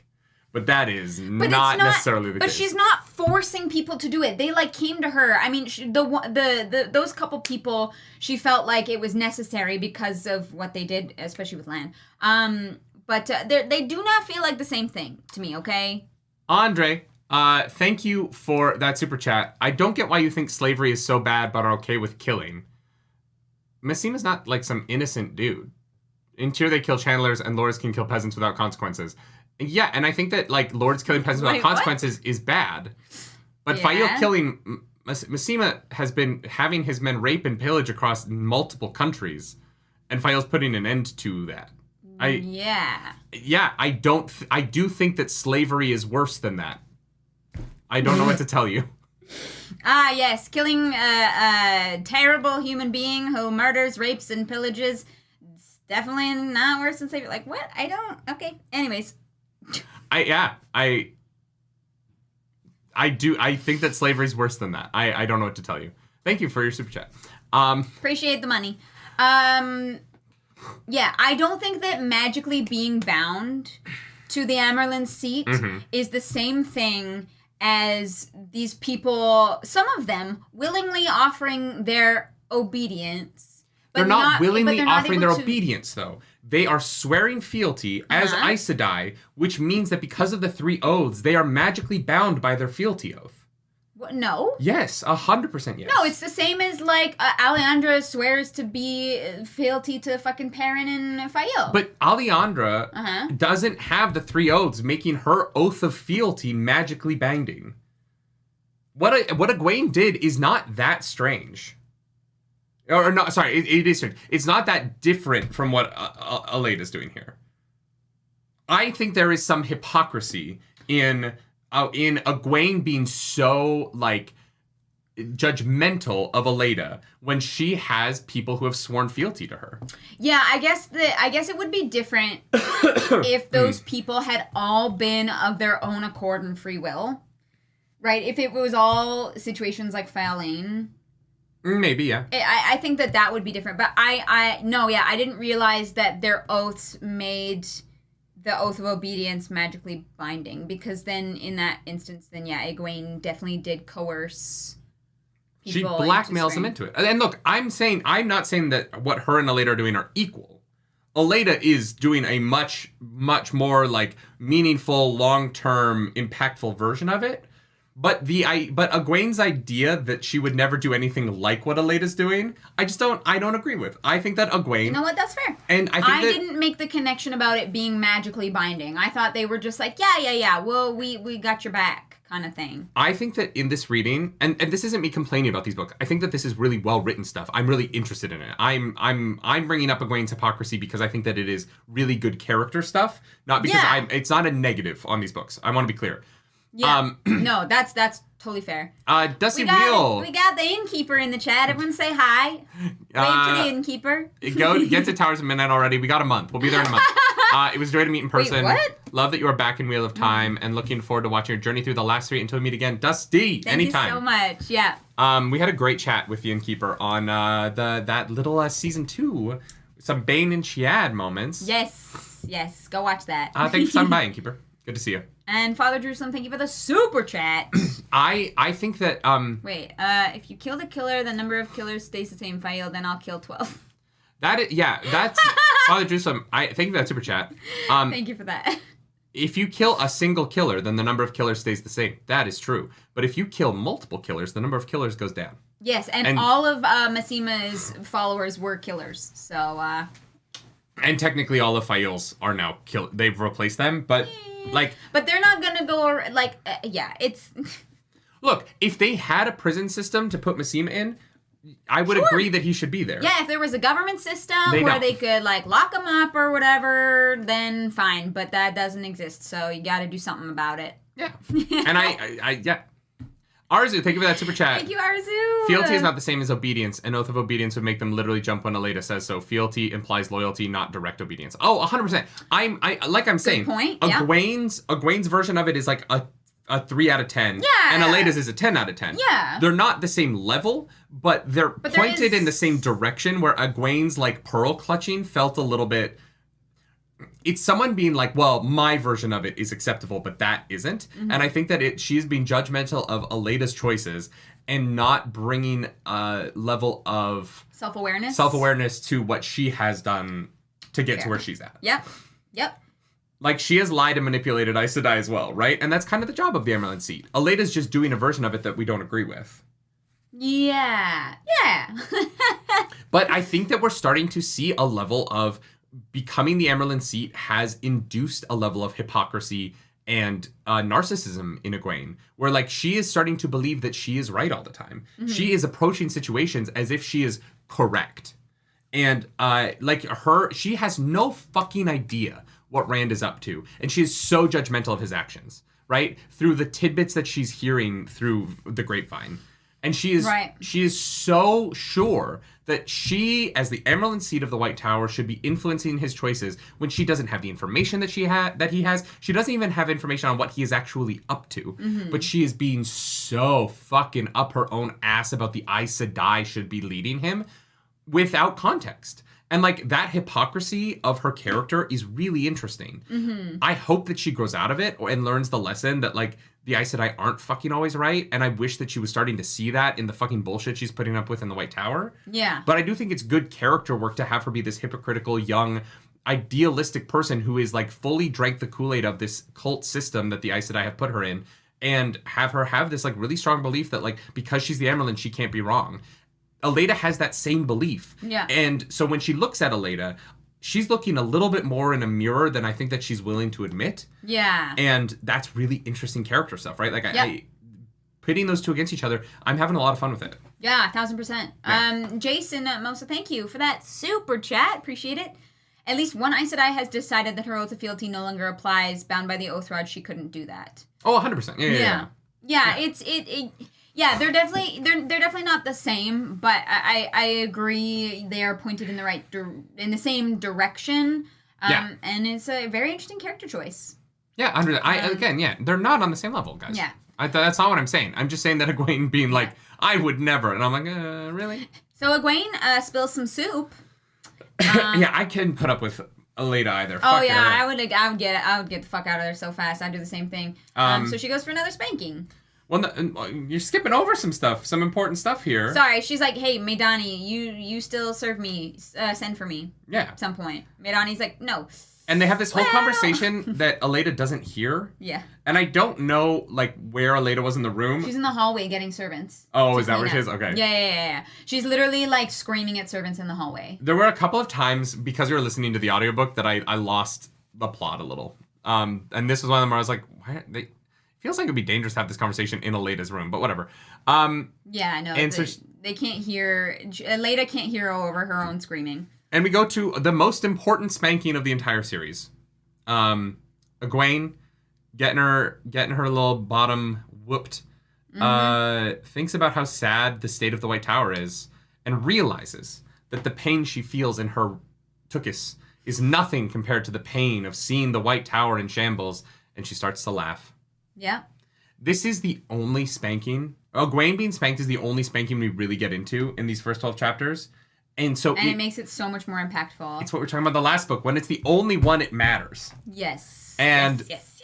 already, like, even the spanking stuff, Brandon Sanderson is, by not overusing it, it's more impactful. And, like, I can't tell you, I like the Gathering Storm a lot. The Gathering Storm. I have enjoyed this book more than the last 5 Wheel of Time books, and we're only 12 chapters in. And, like, I like it. I'm back, baby. I'm in, kids. James Smith, thank you for more cake fund. Doesn't have to be cake. Could be birthday cough syrup. Are we starting a cake fund again? Is that a thing? Are we making fetch happen? Michael Kioski says that's why we don't call him Branko Spanko. I'm going to call him that to his face one time, and it's going to be a TikTok. I will share it. I'm just going to keep calling him Branderson. Hi, Branko Spanko. Welcome to the Nerdy Nightly. Hi. Hello. James, thank you for the cake fund. Appreciate it. Yeah. Maybe we'll get you a nice steak for dinner. I might have pho. Fair. Yeah, fair. I might go. Soup. Yeah. Yeah. But yeah, so Egwene starts to laugh. You tell them about the giveaway we're doing. Oh. And I'm gonna go get some. I need some water. Fair enough. I'm gonna get some ice cold. I will be back, chat. That's fair. I forgot about the giveaway. Hello. Hi, friends. Hello. This unfortunately only applies if you are in the Greater Toronto area, but we're partnered with our favorite nerdy bar here in Toronto, called Off-World.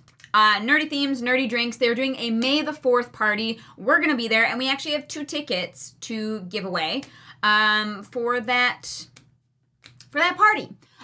So if you're in the area and you would like to enter the giveaway, I asked Nerdy to set up a thing to enter, and I'm not sure if he did. So I'm gonna have to wait until he comes back. But it's gonna be really cool. May the 4th is gonna be a blast.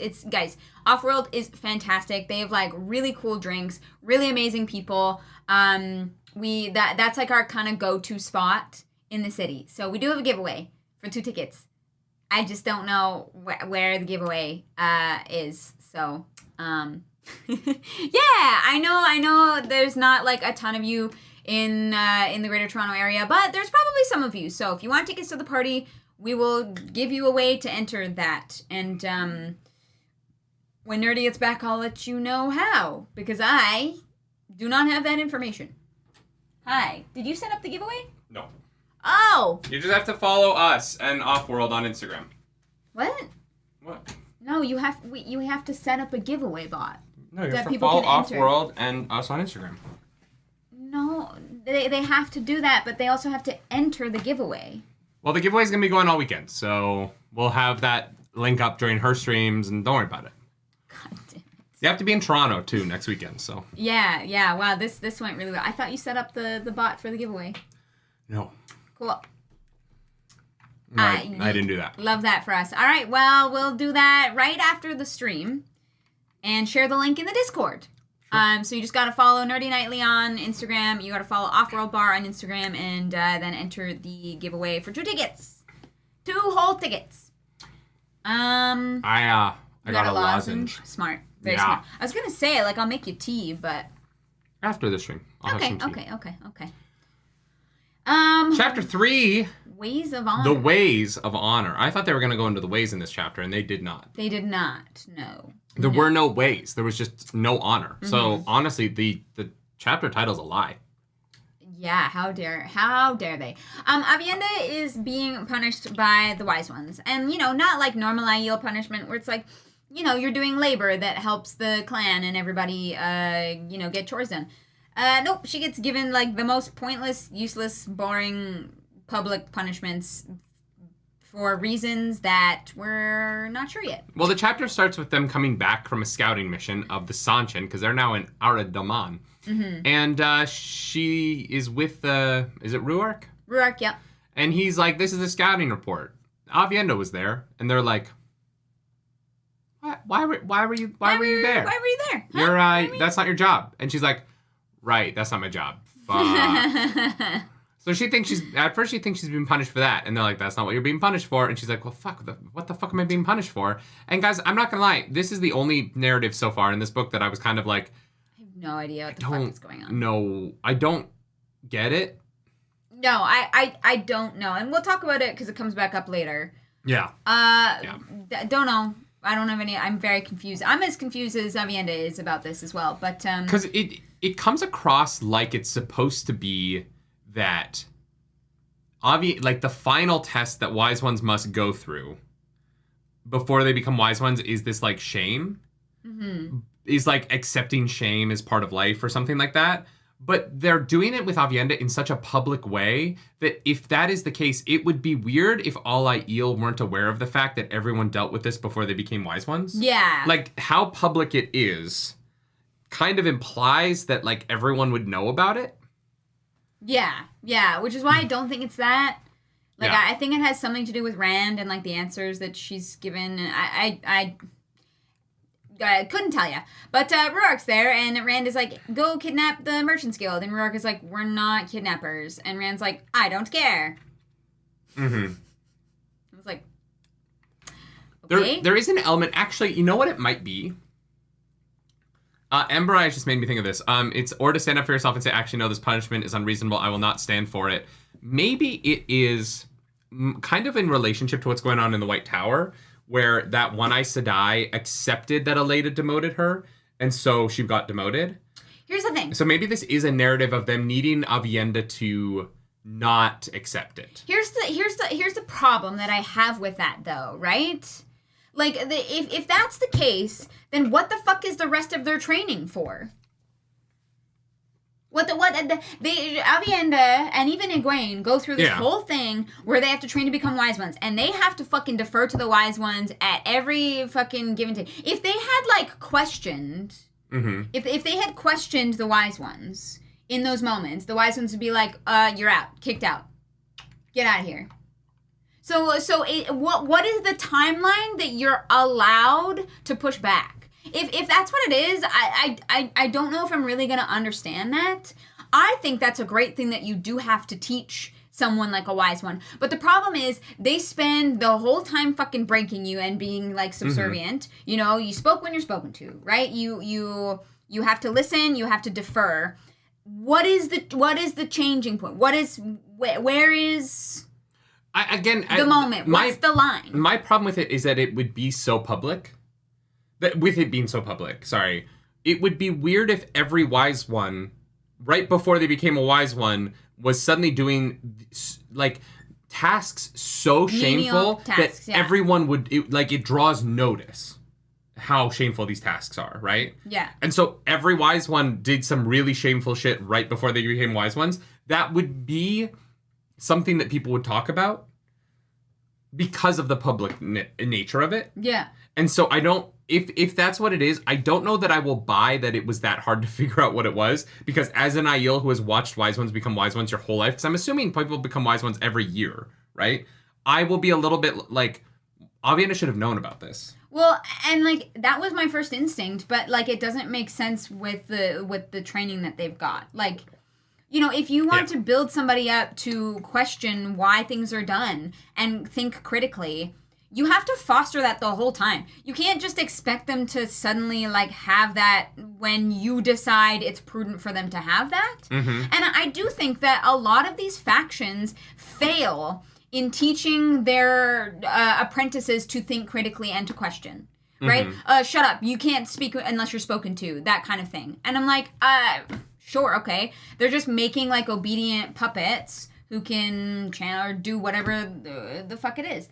And if that's the case, like, I don't know if that's going to be very satisfactory to me, because it's like they just change their minds arbitrarily at some point where Avienda can start questioning things, but she's not allowed to beforehand. And she has to figure that out on her own. Yeah. Yeah, I don't know. It's a weird thing. I didn't dislike it because I think like because the scene I didn't love this chapter so much. Then the other chapter with Avienda, which when we'll get to it. That chapter I think is so fantastic that I don't mind this as much. Yeah. But yeah, there's an element of it where like I don't like the concept of you have to defy us to earn our respect. You know what I mean? Yeah, when you've been told that that's what is the wrong thing to do. Like, it's... I can't think of a real world, like, equivalent to that. I have not really personally been in a lot of very structured hierarchies to know. Yeah. Personally. Methany, thank you for that super chat. Thank you so Appreciate much. It. I got your message. I will message you back after the stream. I'm sorry, I haven't had a chance. You messaged me right before stream, so I wasn't able to, like, get back to you, but I will. Yeah, I promise. thank you for that super chat. And thank you for that super chat. Like, if when you go to school, right? When you go to school, you spend 12 years, ideally, and I'm not saying that this happens everywhere, but ideally, the job of the teachers is to teach you to think critically. They give you the facts and the information that they have, and they try and teach you to interpret that in your own way, right? To have individuality. And it doesn't feel like any of these factions do anything along those lines. You are expected to obey and defer to whoever's the strongest in the fucking power. And I'm like... I think that part of that, though, is that none of the teaching has ever really been fleshed out in any way. Fair. Like, we've never seen a lesson that makes sense. The Aes Sedai lesson plans are nonsensical. Yeah, just, we don't have a clock. Random people just tell you to come to their room and they teach you some weaves. Yeah. Like, the lack of structure in the White Tower, it's amazing that anyone graduates to be an Aes Sedai, considering how Looney Tunes that is. Yeah. Oh, hey, Shariam wants you to come learn how to move water today. Oh, okay, sure, yeah, I guess that's what I'm, like, it's so weird. Jason Trainer, thank you for that super Thank you, chat. Jason Trainer. I appreciate the birthday wishes. And so, I don't know, I just wish I wish that if it was a lesson of her having to be defiant, that it wasn't done in a way that feels like, because it's so public, she should be able to put together that quicker, because she would have seen other people go through this. And I understand, I can't even remember who wrote it, but someone wrote, like, well, the Aiel don't talk about other people's punishments. And I understand that, but they still see them. Like, it's not like they, like, wipe their memories of them, right? I feel like you would be like, it's so weird how we always treat the new wise women as Datsang for, like, a few days. Yeah, they get these, like, really stupid punishments, and then suddenly they're wise ones. It's a really weird trend. Like, it's just weird that keeps happening. Yeah. And so if it wasn't public, I would be more on board with the idea that it's intentional for that reason. Right. But I have to, I don't know. I'm just curious where this is going. Yeah. Yeah. No, I think that's fair. So yeah, Ruark and the Aiel don't love what they're being asked to do. Then Aviendha gets punished. Is, I think, mostly what happens in there. Chapter 4, The Gathering Storm. Gawain. Gawain. Not Gawain. No, Gawain is Legends of King Arthur. Right, yeah. Gawain, finally, it's been... How long has it been since we were with him? Since that day we found out he was sleeping in a book and a half. Gawain is trying to fight Gareth Brine. Good fucking luck. And I just love that he's, like, poking dad. He's like... He knows that he's gonna get caught eventually. He's like, oh, God, like, this guy trained me. He knows all my secrets. Eventually, I'm gonna fuck up. But in the chapter, Gawain's like, oh, I'm doing this for Egwene. That's why I'm fighting Egwene's leader... Gareth Brine. Yeah, like, Gawain is trying to reason this in his head so hard that he cannot, this was sad. Because he's like, I'm pretty sure Leda is just trying to get us killed. And I'm like, and you're still here because... 1 second. Baka Karn says, how long was the last wise one raised? It might not be in Avi's generation's memory. I'm assuming they get raised, like, every year. Yeah, there's, like, hundreds of wise ones. There's thousands of wise ones. Yeah. Like, there's literally thousands of them. They must be raising them all the time, right? There were 400 with the Shy Doe at fucking Malden, and that is after surviving Domai's Wells and Kyrian. There's gotta be tens of thousands of wise ones. I mean, probably like 10,000. At least. I wouldn't be surprised at that number. Corinne, thank you for that super chat. I mean, they've got to be raising them all the time. Yeah. There's no, yeah. Yeah. Corinne says, happy birthday. Oh, thank you, Corinne. I appreciate that. I tried the driver assist in my Tucson this week because you talked about a Jordan Con. Enjoyed my first super chat ever. Thank you, Corinne. I appreciate that. Thank you. That driver assist is nice.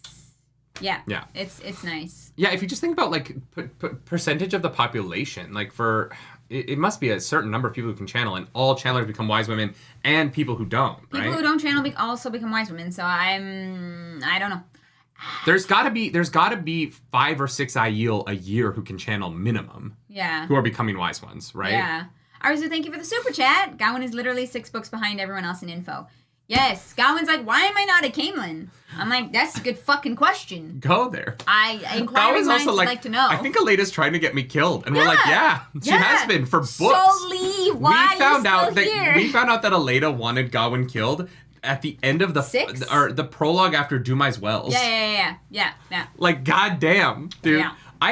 It's been long enough that I had almost forgotten that Aleda was trying to get you killed, dude. This chapter was just hilarious to me. I was like, oh, Gawain's here. He's trying to fight Gareth Brine. I guess. I was like, dude, like, go talk to somebody. Scout. Yeah. Send a spy. Go get some info. Gawain is losing the information war. Yeah.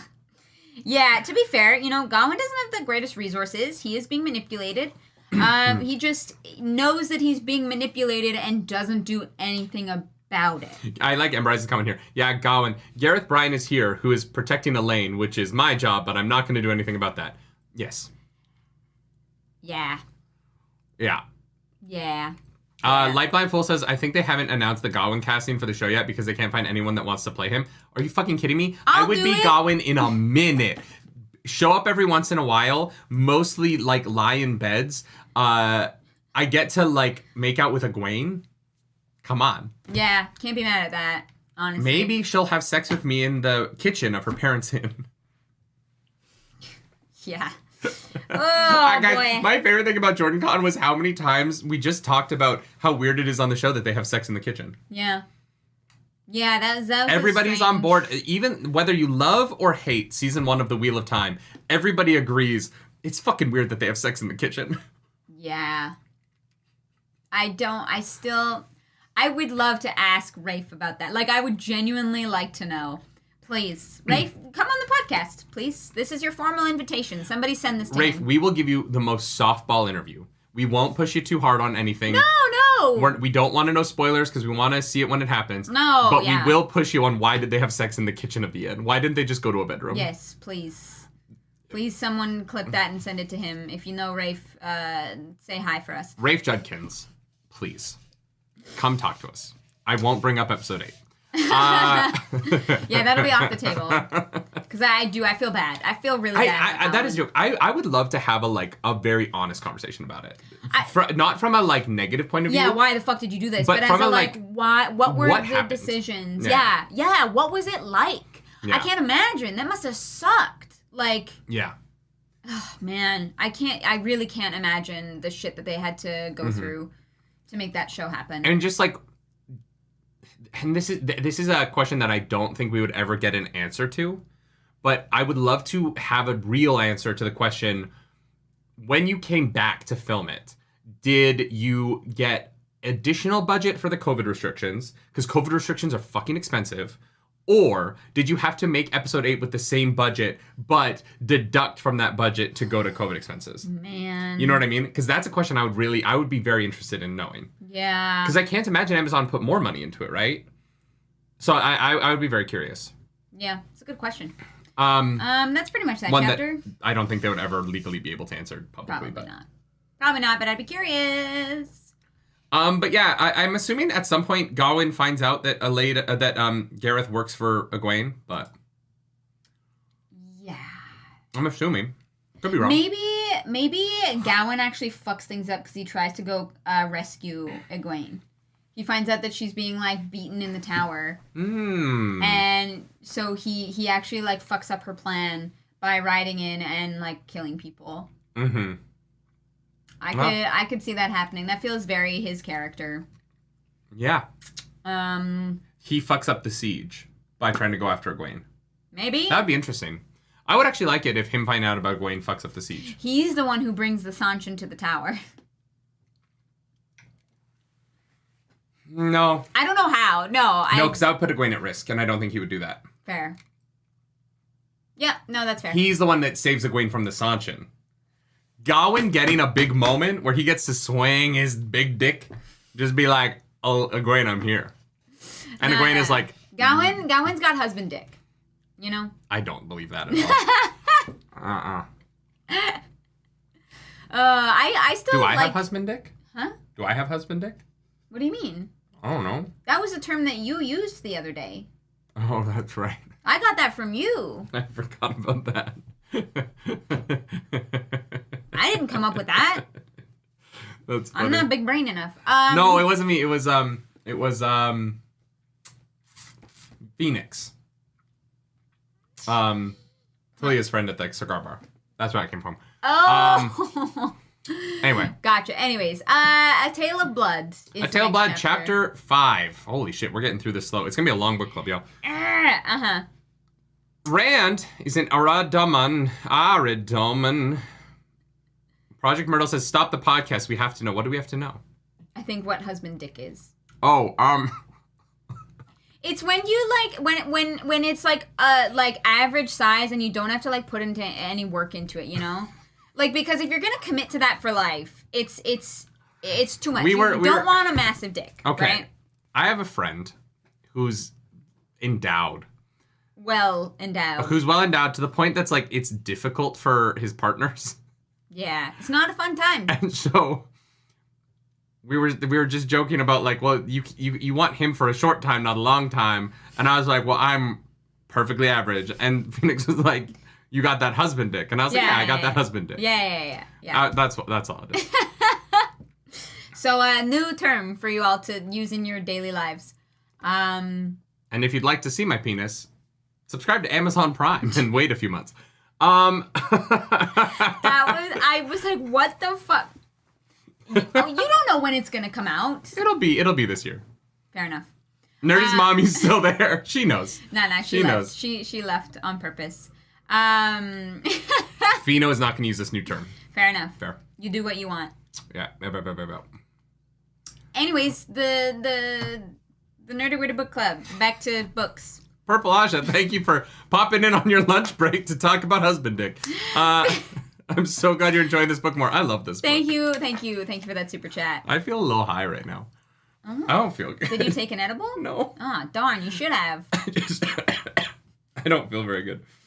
Oh, man. Thank you for that one, Feather. If you'd like to see my penis, subscribe to Amazon Prime.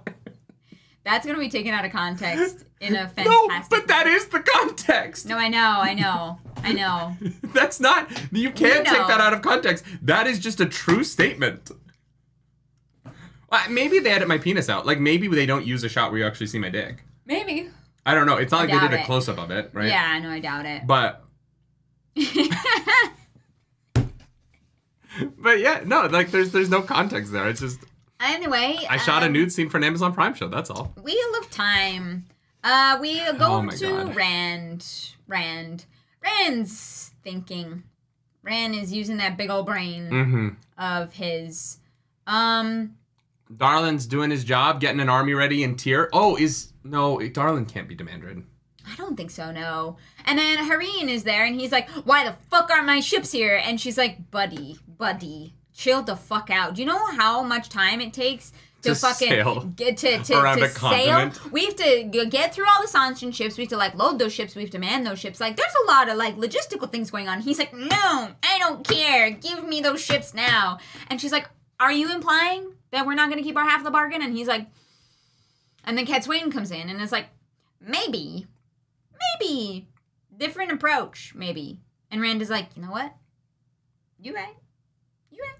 No, that's not here. Isn't that when Cat Swain comes in? No, she comes in with the Aiel. Who is it that...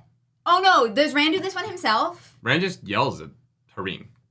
But he gets over it. He like, not calms really. down He for a kind of second. leaves with, "Get them here." He's like, no, you're right. That's not what I'm implying. That was... You know what? That's not what I meant. I really need these ships. Yeah. Right. Yeah, no, Cat Swain comes into the Aiel scene. Gotcha.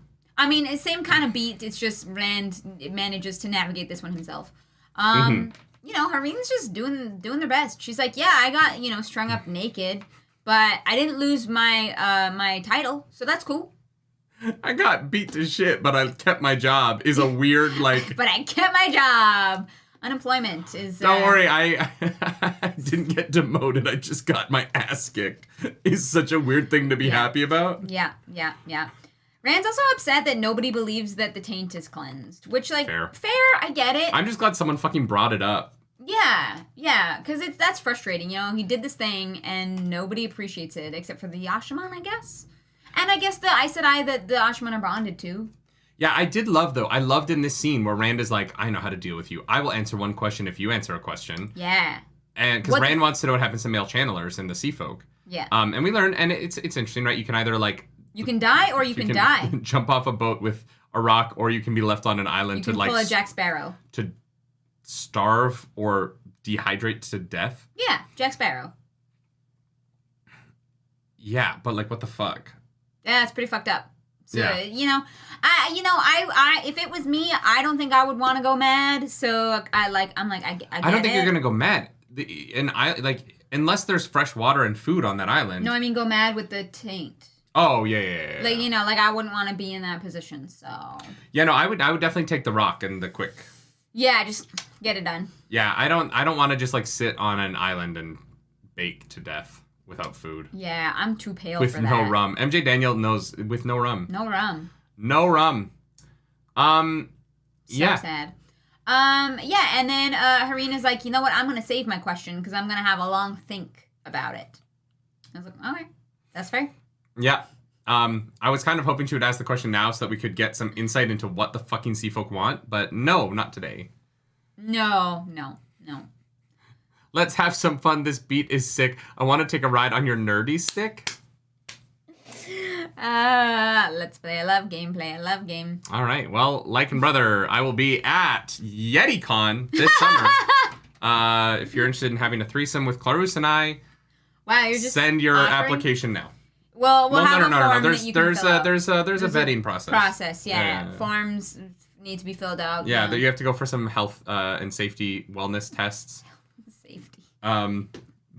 Fucking hate this. There's an onboarding process. Oh my god. If the apocalypse happens, we promise we'll take care of you. You'll be debriefed afterwards.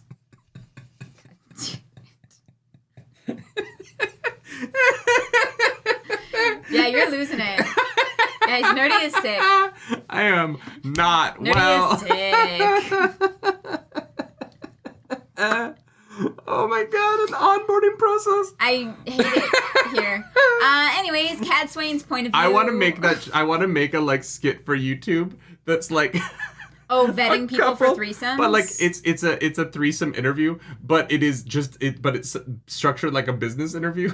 Like for a job. So I see here that there is a gap in your resume. Where what's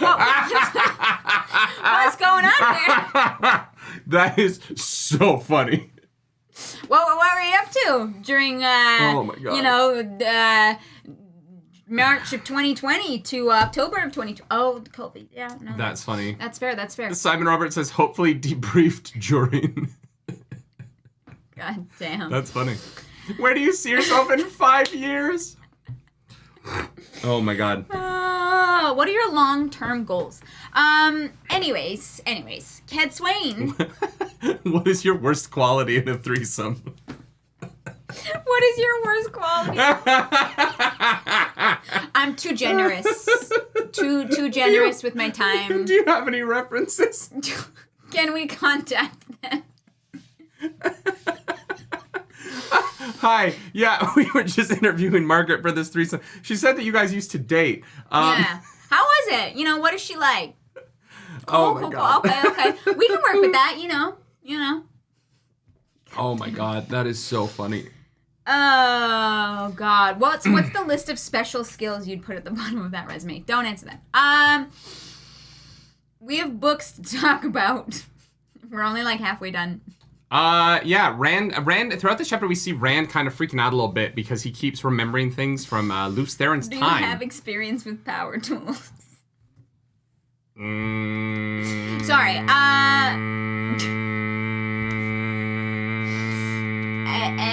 Anyways, yeah. Mm-hmm. We just fully lost the plot. Yep. Semiraj is not swayed at all by Maurice's feeble attempts to get information out of her. In fact, Semiraj is like, yes, I remember killing. Good times. Good times. Why isn't she stilled?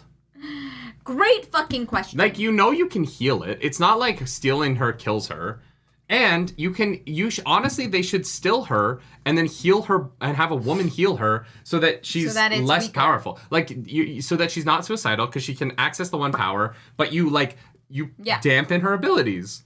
Yeah. Like, yes, is it a harsh punishment? Yeah, she's the fucking Forsaken. Yeah, she's evil.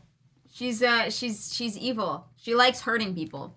Yeah, there's just a part of me that is like, it's like maybe we should still her. Yeah. Yeah. Samantha A says you need a trial before stilling, right? I mean, Rand doesn't. Yeah, Rand just kind of just does whatever he wants to do, right? He took away people's lands and titles. He's changed laws. He's the king of like 3 countries. Yeah.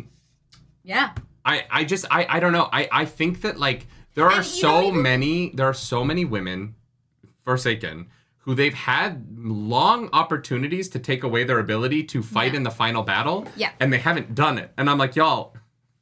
Yeah, so look, even if Rand is not someone to like deal out the even if he's like, no, I don't want to be like judge, jury, executioner, blah blah blah blah blah. He has many leaders of people at his disposal, right? You have like Ruark on a jury, you got like Head Swain, like you have Hareen, like you have people who all like can listen. Maybe objectively is the wrong word. Like she has caused pain and suffering of all peoples, but at least it's not like Rand just deciding. Like, sure, you get a group of people together to do it, people who are used to having that kind of responsibility. I'm just saying that stilling isn't permanent. No, you can still and like heal her. But they know they're the only ones who know how to heal it. So if she gets back to the other Forsaken can't heal stilling. It's like only Rand's team knows how to do that right now. Yeah, it's like a fine, It's more like saving people from her fucking bullshit. I don't know. I just think that like they have a way to take away her magical powers without killing her. Here's the thing: if Fael was here, she'd be taken care of. Fael shows up and just stabs her. Like, what are we doing? Guys, what are we doing? This woman works for the devil. Yes. Yeah, literally. Well, and it's where the morality of our characters gets so like, it gets weird, right? Is they get their panties in a bunch about shit. Depending on the situation. Yeah. And that's very so human, like though. That is very, very human, right? Like circumstantial people are emotional, and so circumstances change opinions on things even if it's not logical. So I just think that in this case, now that they know how to heal stilling, it's not even that big a punishment. No, I agree. It is temporary. Yeah. Like stilling is. And it shouldn't even be called stilling anymore because it's temporary. You have a perfect way to temporarily do this. It's revoking. And I just think that they're not using the abilities at hand to actually do anything. Yeah. Yeah, like it's not like Semiraj is redeemable. No, she works for the fucking devil. And she's talking about how cool it is to take the blood out of a person and replace it with something else so that their entire body is in the most excruciating amount of pain that someone can possibly imagine. Like, I would just, yeah. So Cadsuane realizes that they need to go about a different way to break Semiraj, and Cadsuane realizes that she also would not break under, like, pain of torture, so how would she break herself? Fucker Card says your subscription to the One Power has been canceled. Lightblind Full asks, what do you think she replaced it with? Oh, the blood? I mean, knowing Semiraj, it was probably, like, cum or something. That'd be a lot. At least it's a bodily fluid. Collect. Like, you'd have to... But it would dry up. It wouldn't be, like, a liquid anymore. You'd have to keep it... Like, cum dries. Fair. You could keep it in a fridge. In a stasis box. She just has a stasis box of cum. Where does she get it all? From the warders that she strings up and forces them to die of pleasure. Oh my God. She drains them using her, like, pleasure attack, and then... uses that. Oh my god. Samurais used charm. It was super effective. I hate it here. Yeah, Cat Swain is like... What if Blue accidentally gives her a new subscription? God damn it. All nargs in our channel can channel. That is... Facts. Straight facts. Straight facts. Yeah, Cat Swain is like, how would I go to break myself? So I guess we're going to find out Cat Swain's weaknesses soon. Which I would love. That would be very interesting. Very cool. Very cool character moment. Chapter 6, where when iron melts. Burnt Ashman says, how high am I? I'm not high. I just really, You're just sick. I'm sick, and, I'm trying to push through, and I just don't feel very good. You got this. You're doing great. I'm trying. You're doing fantastic. Happy birthday. Thank you. I woke up, guy. I don't feel very good, but I didn't want to cancel the show because we haven't had book club in so long, and I'm trying. I'm hopped up on coffee, and we're pushing through. Cake fund? Cake fund, yeah. You want cake? No. What would make you feel better? I want those cookies. The We got Schmackery's Schmackery's cookies. Well, you got a whole coffee one. I know, so that one is for me. do you want me to just go get you a cookie? No. After the show. We got another hour. We got to get through this. Threx says, I hope you have a great nap after the book club. I might just go play Jedi Survivor. Oh, you're not going to stream it? Maybe not.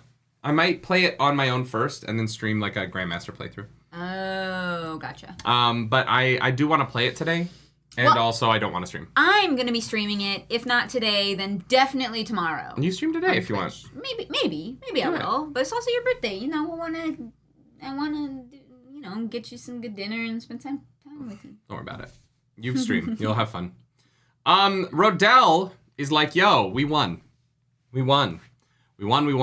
And he's walking across the bodies of the people that his army, just sandwiched on the walls and murdered all of them. Uh-huh.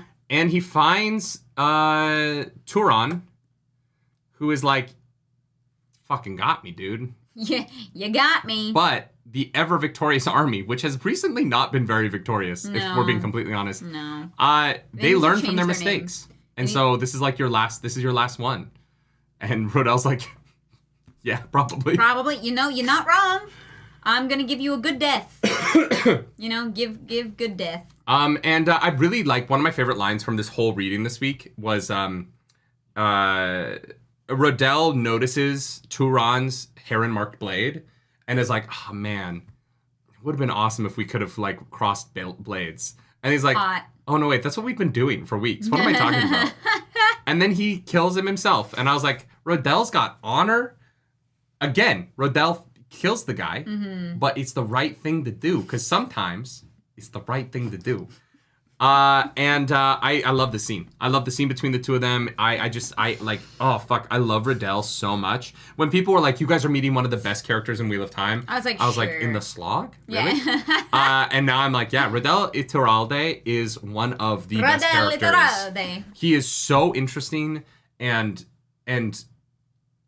just, I would love to play him. I'm not old enough, obviously, but that is a character I would love to play on a 100%. TV show. I'd like you to read Project Myrtle's chat there for me. Dear Nerdy and Clarus, I am writing to express my interest in the open position in your bedroom. As a highly motivated, detail-oriented individual, I believe that I am an ideal candidate. Oh, but wait, there's more! Where? In my previous positions, I've gained extensive experience in sexual activities, which I believe will translate well to the responsibilities of these positions. Hey. I love it. Ow, that hurt. Oh, don't do that. That woo hurt me. Well done. That's 10 out of 10. Very funny. I'm a foot too tall. I know. I just like Rodell a lot. He brings a certain amount of patient charm that I find really different for this series. The Ruark and Gareth, and they all have this gruffness to their leadership qualities that I like, and I think they're also interesting.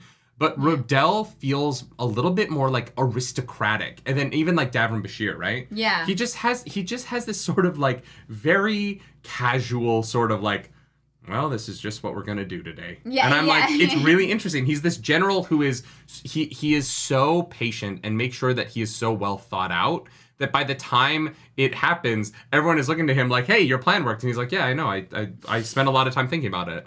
And I find that interesting. I just think he doesn't have that like gruff sort of exterior that I think Ruark Davram and Gareth Brynall share. Mm-hmm. I think that he sets himself apart from those three. Even though the four of them are all cut from a similar cloth, he sets them apart with just his demeanor in a way that I find him very interesting. Yeah. Ricardo, thank you so much. Holy shit, Ricardo, thank you. The super duper chat. Happy birthday, Nerdy. And yeah, Semiraj should have been dealt with differently. It was lovely to meet you both. Get well soon, Nerdy. Thank you, Ricardo. I appreciate that. Thank you. That's incredibly kind. I don't know how she should have been dealt with differently yet, just because we don't really know the end of that story. Yeah. But from what we've seen, I agree with you. I think that like if they kill her in the next reading, I'll be like, yeah, way to go.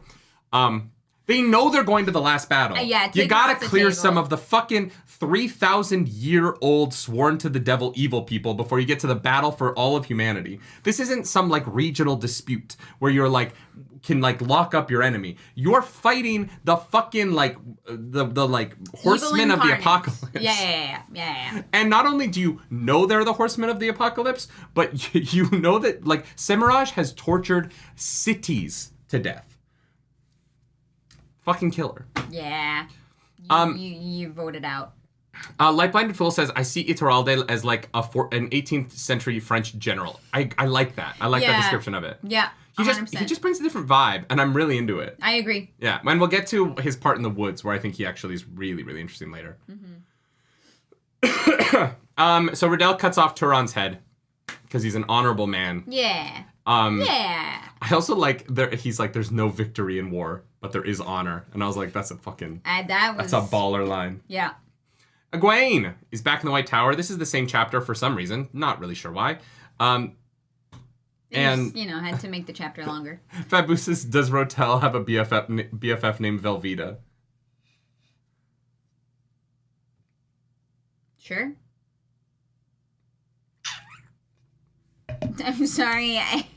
Rotel and Velveeta are cheeses. Oh. They're not cheese. They're fake cheese. Okay.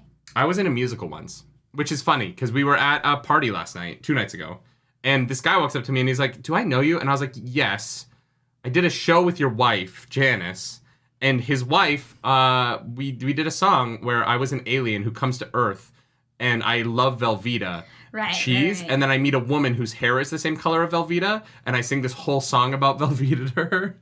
No joke. Velveeta, Velveeta. Anyway, but she was a redhead, so it made no sense. But I literally had like a Velveeta song in a musical one time, and it was great. Yeah, that's interesting casting. Egwene is in the White Tower talking to Leanne, and the cell begins to melt. Yeah, those bubbles of evil are bubbly, very, very bubbly. And I believe it's pronounced Bublé. Sorry, the Bublés of evil are bubbly. Michael Bublé melts Leanne's cell, and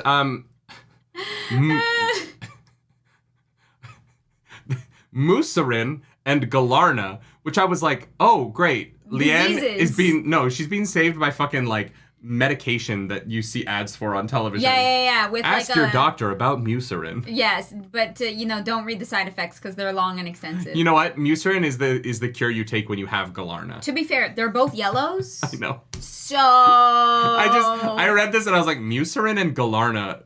Those are not names. Those are medications. No. Like Mucinex and Musarin are too close to one another. So Leanne, who has been in the same dress this whole time, and is fully just to like homage Robert Jordan's way of writing about women in these books. She's fully naked for this whole scene, which is what? She's fully nude. She's washed her dress and she's hung it. And so she's like naked waiting for her dress to dry. I definitely missed that part. And so she's like fully nude this whole scene. And then her dress, the stuff drips on her dress and then it turns back into like steel. And so they're like, she's like, I'm going to need a new dress. But she's not wearing anything. I thought it was on. No, there's a whole thing at the beginning of this that it's hung to dry because she washes it every like 2 days or something. What? Wait, what? I genuinely don't remember that. Blah, blah, blah. A bucket of water. After washing herself with a damp rag to clean the dress in her basin. Does it say it's... Oh, wearing nothing while she waited for the dress and shift to dry. You're right. I'm not wrong. I missed it completely. I am not wrong. She is wearing... Egwene is sitting there, and Leanne is just fully, like, nude while her clothes are hanging. Yeah. And they're just having they're having a good conversation. You're right. And this whole scene, Leanne is fully nude, and Egwene is, like, trying to, like, pull her, and, like, trying not to, like, grab a tit doing so, right? She's, like, trying to grab anywhere but the breasts. Because they're easy to grab onto, but you don't want to pull someone out of melting steel by their boobs.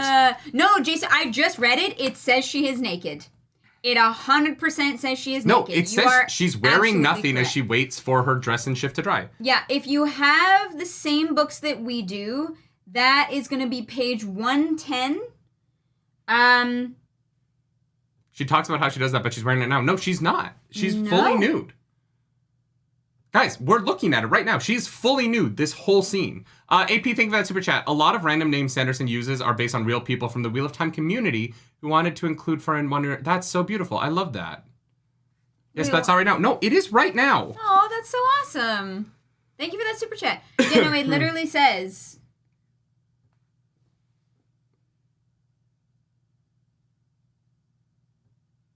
Oh. No, they're talking about it in the past tense.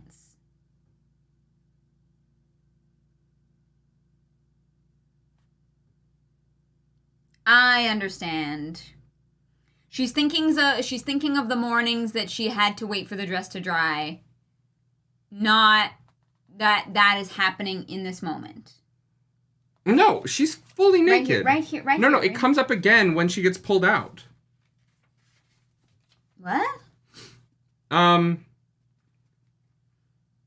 This is the page where it happened. Give me 1 second. You talk to them while I find it. Oh, great. Okay. I mean, I don't know. I missed it. I'm confused. So I'm... Yeah. No, that's weird. We're reading the chapter. We're on page 1. Oh, 12. Okay. No, yeah. She is wearing clothes in the scene. Okay, I see... I can see how you got there, though, at least from that one sentence. You know what? It's fine. This whole scene, when we were listening to it in the car, I was like, poor Leanne is fully nude in this whole scene as she almost dies. But no, yeah. Mm-hmm. You know what?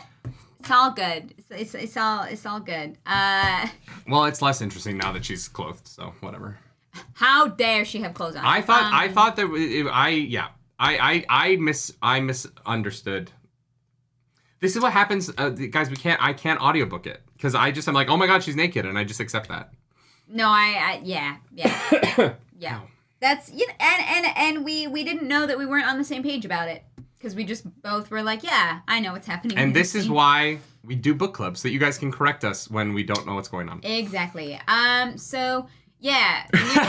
Michael Kioski says, my low for this week is finding out that Leanne was not naked the whole time. God damn it. Yeah, Leanne nearly dies. Bubbles of evil. Very strange. But she's not. She's fine. They got to get her a new place to keep her. And then Egwene tries to go... And finally a new dress. Finally a new dress. She deserves it. But, she goes back to her room and surprised it's not her room. The brown quarters and the novice quarters have been swapped. Mm-hmm. Take that, fucking White Tower. Yeah. Yeah, Jason Renner brings up that she says nudity has no subtlety. I thought because she does bring up that Ara Domans don't use nudity to be seductive. I thought she was talking about being nude in that moment in herself. I just missed that she was wearing clothes. No, that was totally understandable. But that is very funny. Yeah. Yeah, so, the brown Aja is now in the wing where the novices used to be, and the novices are now up in the tower. It's gotta be really embarrassing. Moving up in the world. Very embarrassing. The Browns are not happy about it. No. But Egwene is literally like, am I in the right spot? And the Reds are looking at her like, are you a fucking idiot? And she's no. There's two Brown sisters in the hall. We're like, what the fuck do you want? And she's like, look outside. Yeah. And they're like, no, but before that, the Reds are looking at her like, what are you doing? Yeah. And she's like, this isn't my house. This is not my house. If you were in Florida, that's a dangerous thing to do nowadays, apparently. Don't go up to the wrong fucking house. Wow. Fucking America. Wow. God damn it. Yeah. The Browns. Here's the thing. I feel like the Browns should be happy. Why? Because the Browns are now closer to the library. Maybe. Because then the library's down, so now they're like closer to their home. You know what? Sure. Yeah, they're gonna be super happy. They're gonna be fine about this. Yeah. No complaints. 0 notes. Chapter 7, the plan for Eridomen. We've got Nynaeve. This is where we get that Cat Swain moment you were talking about. Right. We have Nynaeve and Dagian, who's, Dagian lost her warder, and so, to help keep her mind off of things, Nynaeve is like, yeah, I guess I should be learning the weaves that people gotta do for this test. And Nynaeve is like, wow, these weaves are really fucking pointless. But also so easy. And Dagian is like, okay, do this one. And she's like, fine, done. Whatever. Dagian's and Dagian's like, okay. but that was supposed to be really hard. Well, because Dagian's not very strong in the power, right? I know, and I love that Nynaeve. There were a couple of times in this week's reading where I feel like Brandon Sanderson pointed at some of the dumb shit in the Wheel of Time. Yeah. And this was one of those times where Nynaeve, because Dagian is the weakest Aes Sedai, and every single person raised is stronger than her. She wasn't accepted for the longest amount of time. And Nynaeve is like, this structure's kind of fucking stupid, isn't it? And Dagian's like, what do you mean? And I was like, yes, Nynaeve, thank you. Yes, You're right. Nynaeve is like, it's kind of fucking stupid that you've been around forever and that you have to defer to any accepted who gets raised just because they're stronger than you, even though you have more experience. And Dagian's like, oh, well, you know what? Yeah, maybe, but I'm not gonna say anything about it. And I'm gonna spoil it. This is my high of the week. Oh, okay. Is Nynaeve and Dagian. It's one of my favorite moments from the whole series so far. It happens right here. It's one of the reasons why I love this book so much. Is that Nynaeve is like, can I try and heal the warder bond? And Dagian's like, no. And she's like, but you're in pain. And Dagian's like, I'm supposed to be. Like, yeah. I don't want to not miss him. Yeah. And that to me, it was so powerful. Yeah. Like it was so powerful. I was so moved by Dagian, a character who has not been in this enough for me to care. Yeah. But I totally get Nynaeve's point of view, right? Like Nynaeve looks at the world from the perspective of taking pain away from others, which I think is a beautiful concept. Yeah. But it can go too far. And, like there are doctors who have throughout history tried to do brain surgery on people to cure depression. And all they've ended up doing is taking away everything that makes that person them, right? Yeah. There's risks in that kind of healing.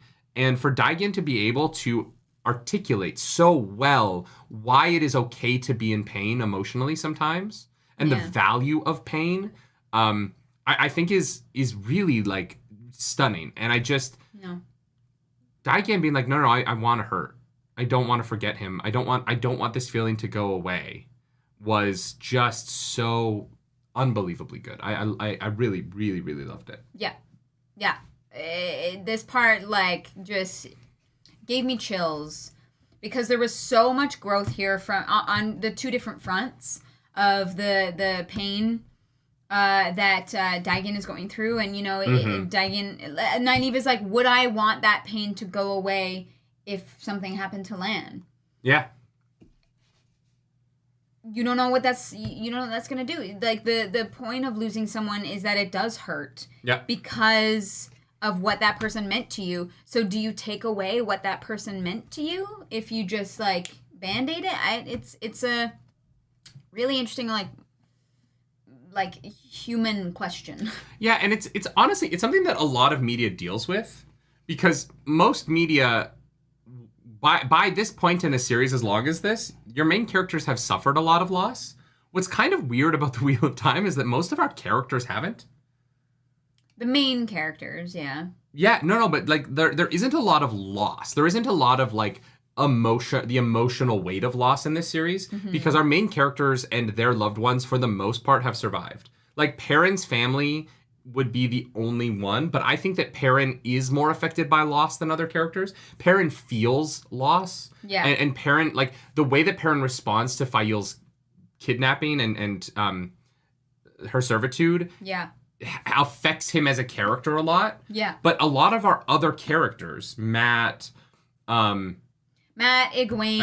Nynaeve, Rand to some extent. Like, Rand is putting a penance on himself for women that he's lost. Yeah. But even that, like, none of them are as affected by loss as Perrin is. Elaine and Avienda, I don't think have really, like, lost anyone.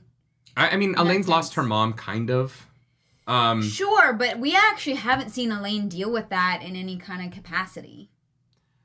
And she hasn't allowed herself to deal with that loss either. So, yeah. So, we haven't really seen a lot of characters deal with a lot of loss. Because lots and lots and lots and lots of people die in these books. Mm-hmm.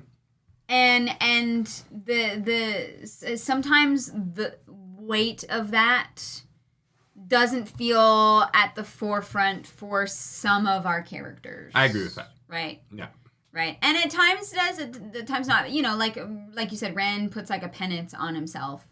But yeah, because of the sheer number of losses, like, it is interesting that it is not a more like prominent theme and through line.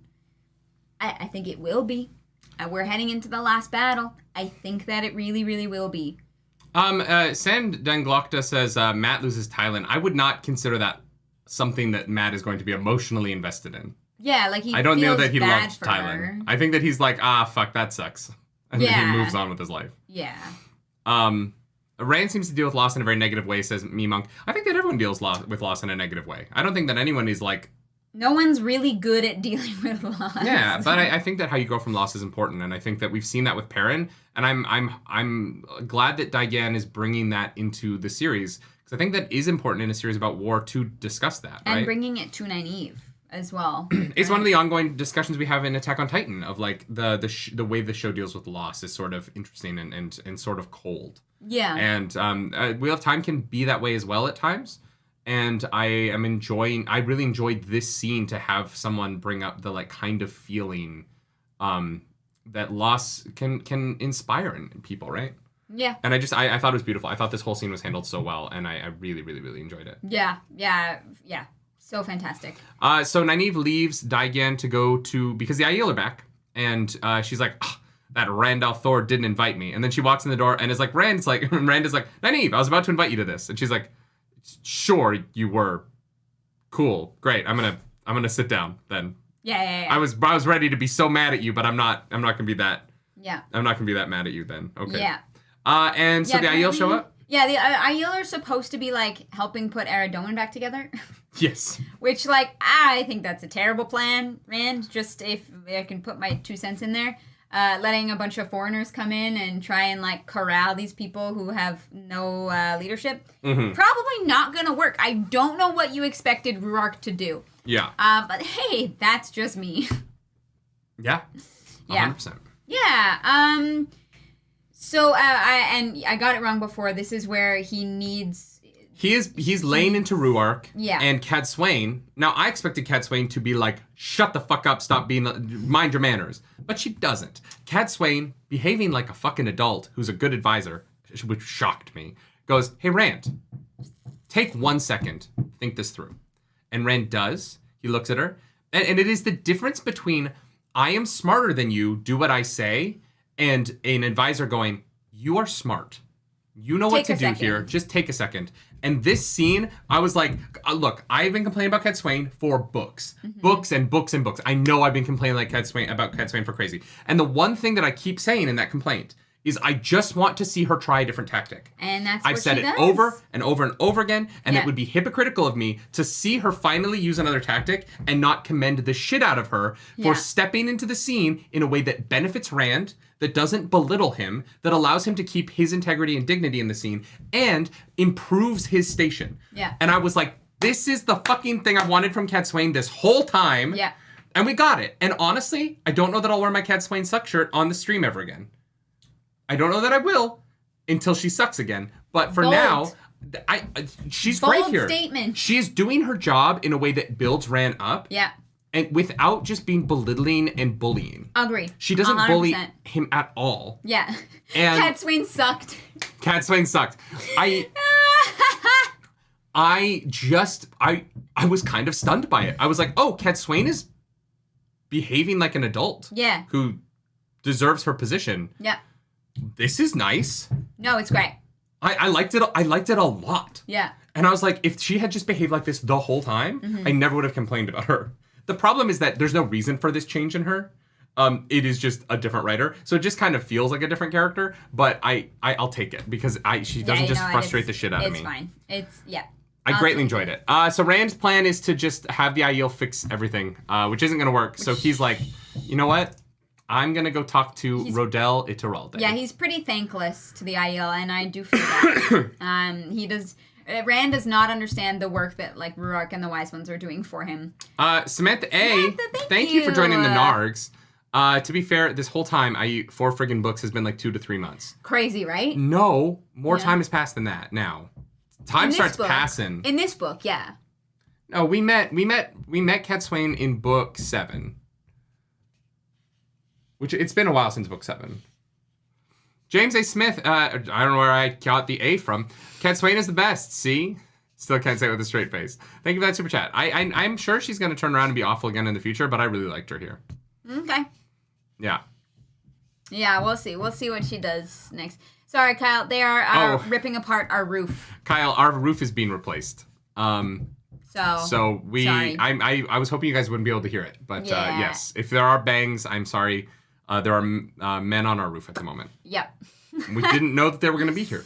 They woke me up at 7:30 this morning, ringing on the doorbell to get me to move my car. So. Yeah. Yep. Anyways, the plan for Arid Doman. Nope, that's one we just did.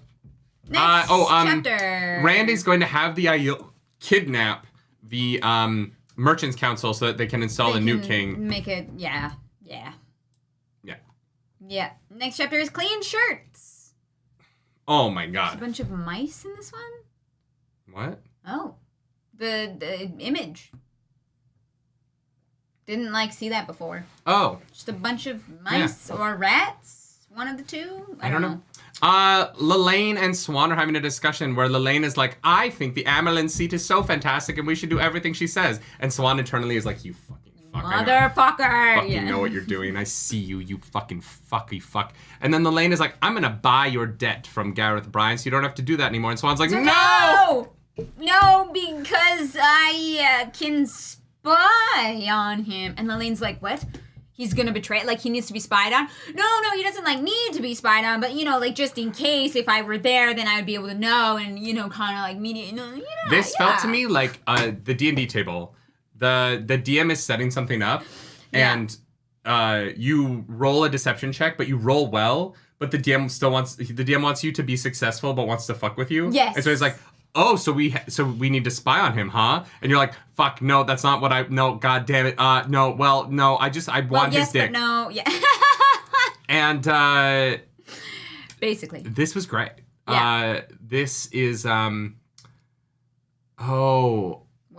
Albino says, I think that chapter symbol first appeared in New Spring when Moraine and Swan pulled that mice stunt on Aleda. Oh. This is Swan's symbol. Cool. I did not realize. And so she does convince Lelaine to let her go back to Gareth Bryan. So she does. And Swan very aggressively pulls his clothing off of a drying rack because he's reading in low light. And this is the most, just fuck already I've ever been in this whole goddamn just series. Fuck already. This whole scene between the two of them, I'm like, Swan, I don't know what fish metaphor you need, but, dolphins fuck. So be like a dolphin and go fuck that man. Because goddamn. Yeah, but instead of fucking, actually, Swan is like, hey, you know what? I was there when prophecy about the Dragon Reborn was said, and Moraine and I were the only two alive, which means I'm the only one alive, and communication, isn't it nice? People are communicating! Let's go. Y'all, in the wheel of fucking time, people are communicating. You love what is to this see shit? Yeah. Oh my god. It's great. Characters who trust each other actually having conversations. What the fuck? Yeah. Yeah, no, it's beautiful. I fucking loved it. This was a beautiful fucking moment. I was so happy to see it. And Gareth Bryan responds with like, yeah, you know what? I get it. I get why you didn't tell me. I wish you told me sooner, but like, I get it. I understand all of this. And, you know, like, they trust one another. And then I also love that Gareth Bryan is like, say hi to Egwene for me. She's like, that motherfucker. Like, she's like so like mad that he's smart. You know, I'm like, no, you want the person that you love to like have some intelligence, you know? Like, you want to be on an equal playing field here. I think the shirt for today needs to be, so be like a dolphin and fuck the man already. You guys want that on a t-shirt? Would you wear that in public? Be like a dolphin and fuck the man already. Oh my god. Oh my god, that's funny. Yeah, I loved it. So, in Tel'aran'rhiod, Siwan is like, yo, Egwene, we'll come get you. And Egwene's like, no, I'm good. You figure your shit out. And Siwan's like, by the way, Halima is a Forsaken. Forsaken. And Crazy. Egwene is like, fuck, yeah, I'm like, so stupid. She channels side in. It's fucking crazy. And also Siwan is like, yo, so Rand is gonna let us bond 47 Ashaman. And Egwene is like, who gave him permission for that? And Swan's like, he's the Dragon Reborn. I don't know that he needs permission from anybody. Yeah. And this is where this is where I'm nervous about the trajectory of Elaine's... Egwene's indoctrination. Egwene and Rand, yeah, it's not going to be... it's not going to be a good time. They're definitely going to fight about it. But also, Egwene does learn about Eleda's fuck-up by sending those people... And then they get bonded and trying to capture Rand, put him in a box. Siwan is able to pass along some verification of some things that Egwene thought she might know. And in doing so, gave Egwene a little bit more ammunition to use over the course of the next month. Yep. Because we get a time jump. We do. Which I did not expect. No, I was definitely not expecting that either. And we move on to chapter 9, leaving Malden. Perrin do be fixing dem wagons, it was hot.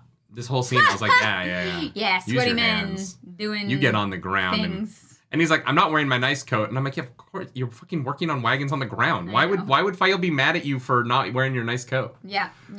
So, the general, Alejandro's bitch, is like, we need to get her away from here immediately. And Perrin is like, no. He's like, Did you just call Arganda Aleandra's bitch? Yeah, that's the official title, don't you know? That's going to be who I play on the show. Yeah, no, he's like, gotta get her out of here. And Perrin is like, no. He's like, what, got it? And Perrin's like, no. He's like, okay, fine. I do like that, they're like, oh my god, the Ashaman with us, they're going to be tired for a couple of weeks.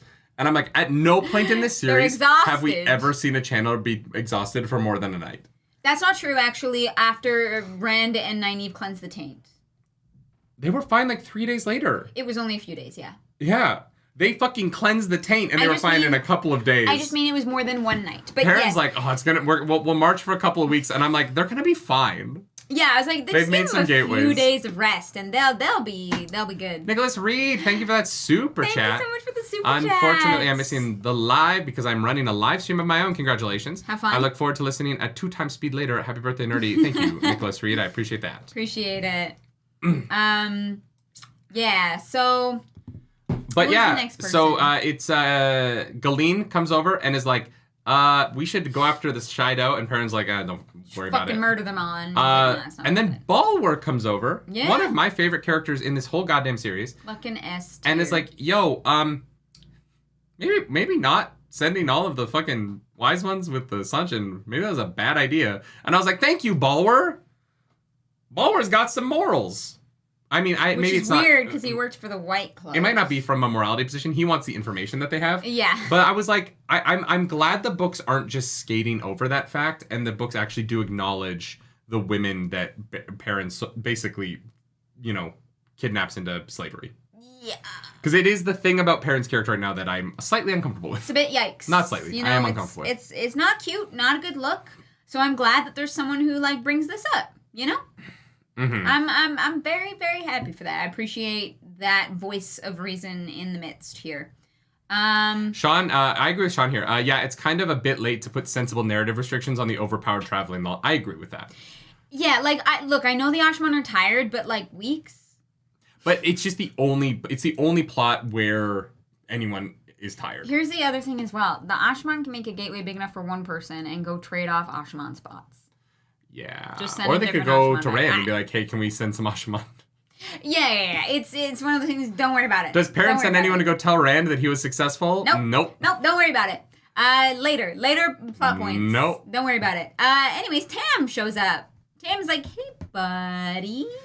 You know, you should make sure that you don't just leave these poor Two Rivers folk. They appreciate you. It's not that. Tam comes over and is like, yo, you want to be king of Manetheren? Yeah, basically. And Perrin's like, no. And he's like, well, you're going to be. So it's kind of like, you know what? Sorry about it. I feel like Tam is just trying to, like, soften the blow because, like, Perrin is going to land himself in this position kind of whether he likes it or not. Yeah. And so I feel like Tam is trying to, like, put a cushion under his ass so it doesn't hit too hard. But here's the thing, and this is why I love the end of this chapter, is Perrin is a little bit lost. And he's like, fuck, what do I do? Like, my whole goal was to get Fael back, and I got her back. What do I do? And he's like, the last battle. He's a man who likes a mission. Rand needs me. And I loved that. Yeah. And Tam being like, look, if you offer it, some of these boys will go home, but most won't. Most are going And to I stay won't. here. They are committed. Like, Perrin is starting to gather soldiers the way Matt was for the Band of the Red Hand. You know what I mean? Yeah. And people don't want to go home. People want to fight the last battle at Perrin's side. And I get it, They right? trust him. Perrin has done a really good job. That even, like, Ty Lee in the prologue is like, I don't want to fucking go up against Perrin. Dude's got big brain. And yeah. I really like the way they set him up in this chapter. I'm going to have to be right back. I was like, I can make it through. I don't have to go pee, but I lied. Everyone, wait, before you leave, show off your dress. You look so cute. Oh. Yeah, come on. Thank you. Show off the dress. Hello. Look at how cute she is. That's my wife. We dressed up for my birthday. I am wearing sweatpants, but we dressed up for my birthday. I don't like my thighs sticking to the chair, but I wanted to wear a dress, so I wore a long dress. Yeah. Fun fact, did you know that the Nerdy Wordy Book Club backward is Bulk Kub Yidro Yidrin? No, but I do now. Yeah, I also love, what's her face has everybody ready to go. Or wait, is that another chapter? Is it Aravine? She's like, we're ready to go. All right, we'll start heading north. Chapter 10. The last of the Tabak. We get to back with Rodel Iturralde. Gotta show off that husband dick in the sweats. Thank you, Project Merle. Yeah. Gotta show off the husband dick. Why does anyone listen? This show is unhinged. Why does anyone listen to this madness? Rodel has camped out in a steading to stop the trailing Sanchin from being able to use their channeling against him through their Damane. And I'm like, yo, Rodel Iturralde is a big brain. I really appreciate him being like, it's a crime to cut down these trees. It's also a crime to let my people die. And so I'm going to choose to cut down the trees. I appreciate him for thinking about that and for caring. The fact that he cares about that.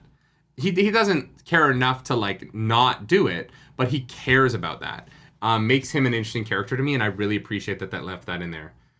And he's just, you know, starting to get the steading ready as a trap for the Sanchin when a man appears to come talk to him. A man appears. And he's like, what do you want? And Rand's like, I am the Dragon Reborn. Sup? How you doing? And he's like, no, you're not. And he's like, no, I am. Yeah. I can show you. I can prove it. You just have to leave the steading. So whether you want to or not, you work for me now. Do you think that Rand stopped hearing Lews Therin when he entered the steading?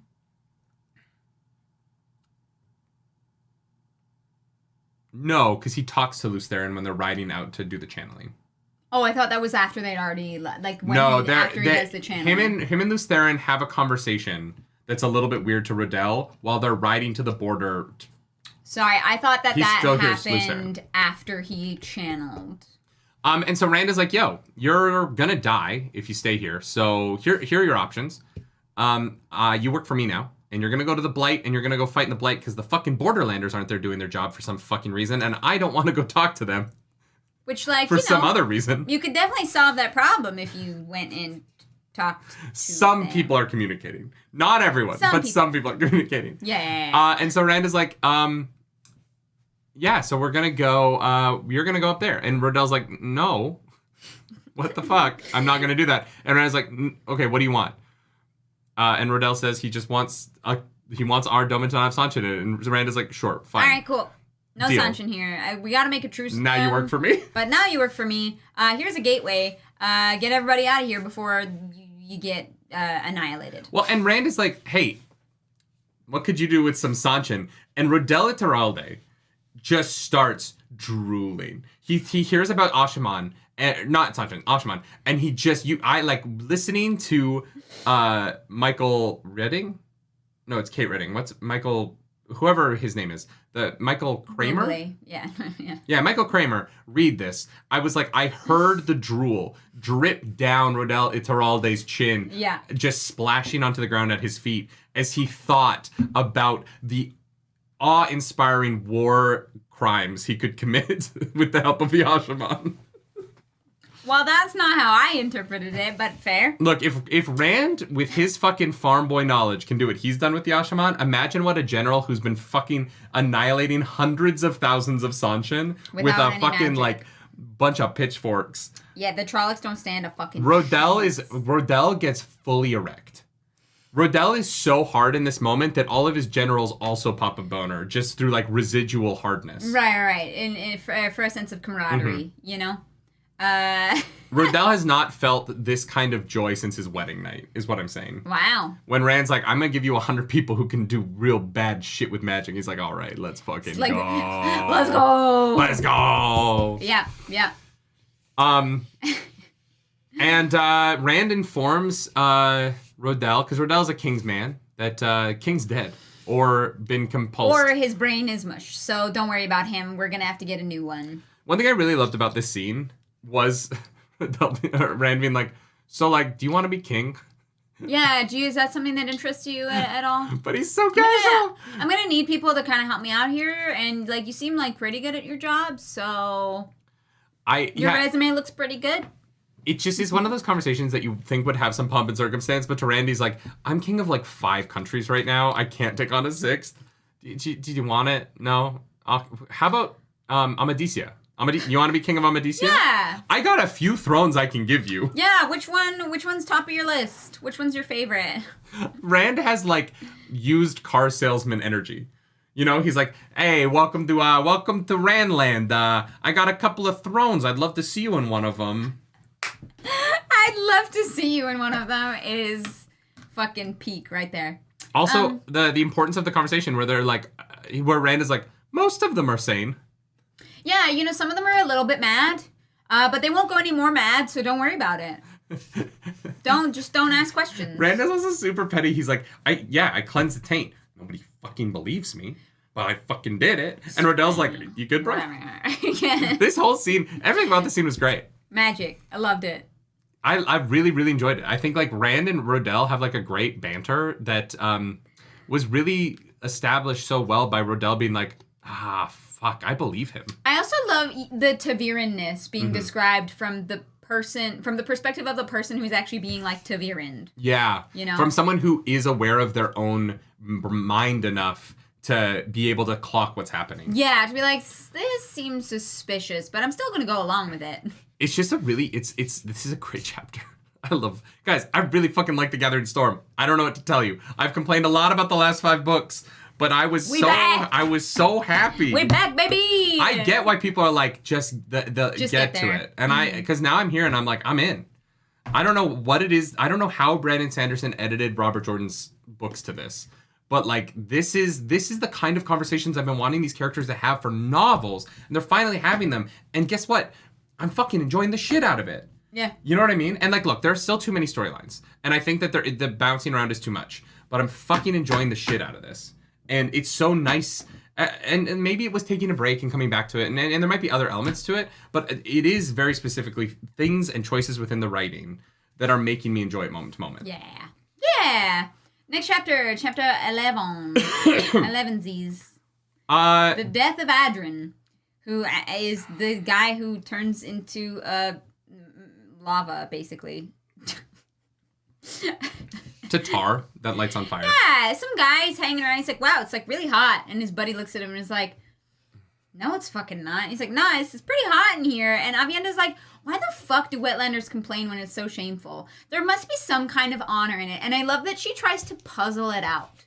It's like, okay, what is the possible reason? Mm-hmm. You know, if he shares his weakness with him, that shows like an amount of trust. Yeah. So it's got to be actually a very honorable thing to do. Yeah. And I love Avienda so much. Every time we get her perspective, I think it's so different and hilarious and insightful. Yeah, and so Adrin starts to claw at his face, and tar lights the house on fire. And the use of, because it was tar, I got a little emotional. Because this reminded me of Littlefoot's mom's death from Land Before Time. You know how she gets stuck and then he has to run away and then... The fuck is wrong with you? No, I'm sorry. Why would you bring that here? Because it's like a traumatic memory from my childhood, and this chapter reminded me of it. Canceled. Why am I canceled? I didn't write fucking Land Before Time. How dare you bring up I the did Land not Before traumatize Time. a generation of children. No, you're just re-traumatizing us now. Well, just he was like melting into tar in the entranceway, and I was like, oh my god, it's just like Littlefoot's mom. Wow. What? Am I wrong? Thanks for coming to book club. We'll see you guys next Am I wrong? Yeah, too soon. It's been 26 years. I think. I don't know how. I might be longer than that. It might be. I don't I'm think not I sure, saw that before but... I was 4. No. 5. No, I'm yeah. 31 now. Happy birthday! Happy birthday! I'm getting old. Happy birthday, right, Chet? And so Avienda starts to like Melikanam Manachu Watcha Melikanam and Melikanam Manachu Watcha Melika Elika. What is this chanting? I don't even know what I'm weaving. I don't even know what weave I ought to try. Land, where are you? Oh, okay. We went 2 different people, but it's fine. Already dead or bleeding. There is a river that I should try to weave into the sky. And then she makes pillars of water come out of the river, and she crashes the river into the building. Yeah. And then she looks up, and Naif is also doing the same, helping her out from inside the manor, and they put the fire out. Yeah, they do it. That musical sequence was only for people who have seen Wicked. Everybody's seen Wicked. Not everybody has seen Wicked. Everybody has seen Wicked. Not okay? everybody has seen. Everybody's seen Wicked. Okay. Yeah, I love that Avienda's like trying to throw dirt and sand at him, and he's like, "Oh yeah, I'm in the fucking wetlands. Mm-hmm. Of course, these people just use water to put out fires like fucking noobs." So she does it, and Melaine comes over and is Not like, yet. No. Oh, Before Melaine comes over, Rand walks out of the house and starts yelling at the sky, "Hey, I'm over Dark here. One!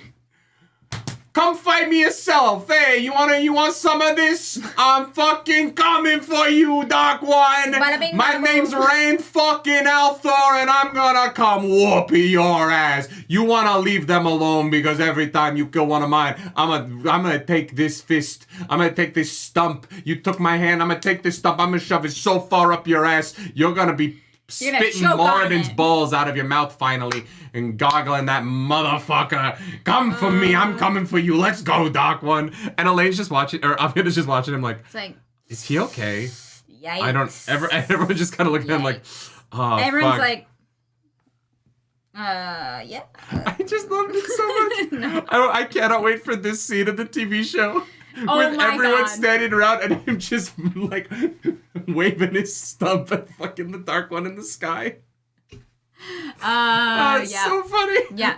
And then he's like, and I'm done. And he goes inside and goes to And bed. then he just leaves. He literally just leaves. And I was like, what the fuck just happened? And Avienda's like, is he sleeping? What the fuck just happened? Yeah, because he like goes away and suddenly he's like chill again. And she's like, wow, he's fucking worse than Elaine pregnant. Like, Oh my god, this scene, like this chapter is so, everything about this chapter is so fucking good. From Avienda, like feeling shame, but like going through that whole honor conversation with the two of them in the heat, and then using her channeling into the Rand moment, into... Oh, that's what's on the cover, is his stump. He's like waving it at the Dark One. That's the cover of the book.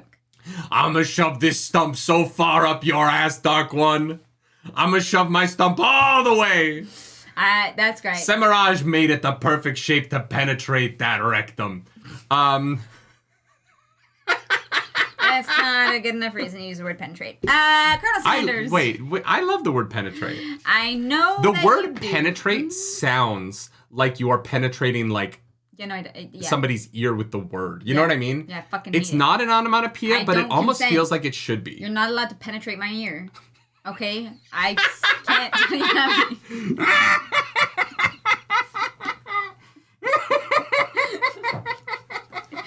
You cannot penetrate my ear. I do not consent. Oh my god. Colonel Sanders, welcome back to That's so funny. this fucking nonsense for 9 months. How funny would it be if the show would have used a New Jersey Goomba as the actor for Rand? I would love it if that was the Sanchin accent. Like, because Rafe says in that video, he's like, we allude to Texas, but we don't, like, go full Texas. And I would love if they meant that, like, they went with a different American accent. Mm-hmm. And Tuan's like, hey, yo, Matrim Cawthon, you look pretty good in that hat. God damn it. How about you become my toy? You know what I mean? We'll have some bada boom, bada bing, some babies together. You know what I mean? I'm going to be on the crystal throne. It's just worth solid gold. No. Mm-mm. Hate it. Hate that. Not a fan. I think they're gonna make up a fucking accent, to be honest. I think I'm excited for it. It'll be something. All right. So and this is when Melaine comes over. Melaine walks over, yeah. Melaine is like, wow, your weaves are like pretty rough, but you're powerful, so you could be really Melaine good doesn't as an say Aes that. Sedai. Isn't that? Oh, Maurice. Maurice says that. Maurice is like, yeah, you could be great as an Aes Sedai. Somebody would fix your weaves for you. And Maurice is like, shut the fuck up. Arzu, thank you for that super chat. Have a super chat just because you're making me laugh so hard I can't breathe. Please breathe. Oxygen is good, but thank you for the super chat. You're welcome. I'm going to clip that out and be like a dramatic reading of Rand's speech from... Can somebody clip that? Oh my god. Yeah, and then Melaine comes over and is like, that Maurice doesn't know what the fuck she's talking about here. Roughness to your weaves my ass. Mm-hmm. You're fucking your talented. Weaves are smooth as silk. Smooth as silk, yeah. You just use the river's own energy against the fire. And Avienda's like, oh, that's what it... Oh. Sure, if you say so. Okay. Yep. Okay, that checks out. And then we get Avienda using her big brain. And this is another moment that, like... These characters are starting to be intelligent. Dare I say? Wow. What is happening? Guys, Brandon Sanderson took over and fuck. I don't want to like disrespect Robert Jordan by being like, oh yeah, I'm enjoying this again. They make a good team. But oh yeah, I'm enjoying this again. Yeah. It's reminding me of like, this reminds me of Shadow Rising. Yeah. Of how I felt reading Shadow Rising. Yeah. And that feeling's been gone for a while. But this conversation with Melaine is so good, where she's like, how do you feel about this? And Avienda gives the right answer.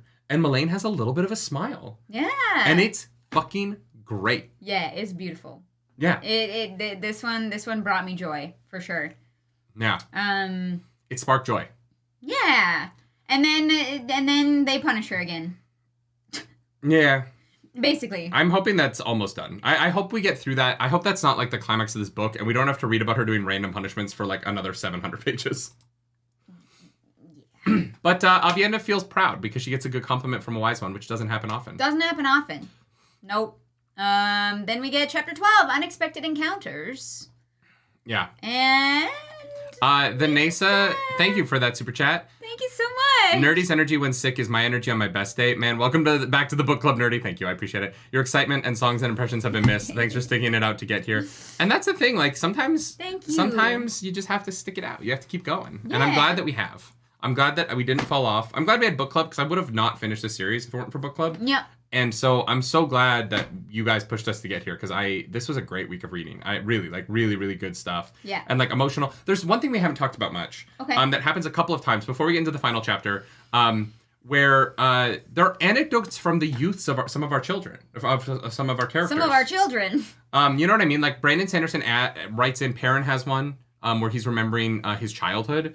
And it was really nice to have these like beats of these characters in POV remembering something from their childhood that influenced how they are now. And then being like, this is why I'm like this. I really like that. And it's something that Robert Jordan didn't do very often. So I feel like it comes from Brandon Sanderson. But I think there those two moments. I think there's another one. It was either Nynaeve or Egwene. I know. I'm trying to remember. Trying to blank on the other one. But those moments of these characters like reflecting on their lives were very special to me, and I was grateful for it. And seeing how it's influenced it, being like having that measure of awareness. Yeah. Yeah. Yeah, it was cool. Yeah, it's gonna bug me what the other one was because I remember it now. Yeah. I remember we noted on it, and I was like, no, it's been really fucking cool. Yeah. Arista Throne says it was all in Jordan's notes. Sure, and I'm sure that all of these things were in Jordan's notes, but I don't know that Jordan would have written them into the books, right? I think that what Brandon Sanderson did in bringing those things actually into the prose of the novels, that Jordan might have had as like background information. Egwene, remembering she was the innkeeper's daughter. Yes, that was the moment. Yes, you're right. Thank you. But not remembering that while in the innkeeper's daughter, she fucked in the inn where everyone could have seen her. So interesting that didn't come up. But no, I think that I believe that it was in Robert Jordan's notes, but the way that Brandon Sanderson weaved it into the prose of the novel really informed our characters this week's reading in a way that I really liked. Yeah. We got one more chapter to get through, and it's a beefy boy, so buckle up. It's a beefy boy. Maidani is finally like, yo, come to me. And Egwene's like, okay, God damn it, it's been a month. I will, but first we go to Beignet. If you go to the Café du Monde in New Orleans, French Quarter, you can go to that place and get the best beignets in New Orleans. Yeah, so Beignet is like having some issues with her Ajas because Egwene let slip some information. Yeah. And Beignet, it's kind of just asking about it, maybe inquiring, and she pissed off her Aja and they're mad at her. Yeah. And she's like, so hypothetically, if somebody were to have done this thing, and Egwene's like, wow, subtle. And gives her some good advice, So let her know where she got it so that they're not worried about plugging a leak. They don't have to put in all of this work of trying to figure out what happened. Save them the headache. Just be honest. And I was like, wow, honesty? And Beignet gives Egwene the first sign that some of the Aes Sedai might start treating her like the Amerlin seat. Yeah. She doesn't get written a punishment. Then she's taken to see Nagora, a white who needs help with a logic puzzle about an angry warder. And she helps her out. Yeah. Yeah. Yeah. And Egwene is just like, just fuck him. Have sex with him. Egwene is like, yeah, didn't get punished for that one either. I'm 2 for 2. Let's go. And then she goes and talks to Siwan, which we lost our shit. Yeah. Well, because this starts with a 1 month time jump, which I thought was strange. But then she's like, Swana. And I was like, Swan is in the... What is happening? No, Swana is a different Aes Sedai. Different character. Swana is a new character. Yeah. And Swana is a sitter. And Swana wants Egwene to become a yellow. Yeah. Yeah, she's like, it's not about having an affiliation for healing. It's about wanting to make things better and and having that selfless quality, which not all yellows have. Yeah, but it's interesting because the way she talks about it is how I would describe the blues. I feel like when it comes to fixing political divides, I would say that is the blues or even the kind of. Yeah, it's just interesting. The Ajas have a lot more in common than any one of them wants to admit. Yeah. Any of them, and it's very interesting to see. But can you imagine Swan and Swana talking in a sauna? Because we see Moraine goes to a sauna in the show with Megan, right? Oh yeah, the bathtubs. And so the White Tower clearly has saunas. Yeah. So how often? I mean, Swan is a sitter. So how often do you think Swan and Swana were talking in a sauna with Sean, and Shauna? Yeah. Fuck. Anyways. But this whole scene, this like little montage is this great moment of really seeing how Egwene's affect, and also she walks by some novices in the hallway and they curtsy to her. Yeah, she's like, oh, I hope they don't get in trouble for that one. Egwene is having an effect on the tower that is measured by her actions and her character, and not like her character like narratively. I mean like her character and who she is, and the way she's treating people. And like I'm a little concerned about how she's starting to see Rand, but the way she's treating everyone else, I'm really enjoying. And I thought, Michael Kelsey says, "Is this scene like a West Wing walk and talk?" Do you know what I would give?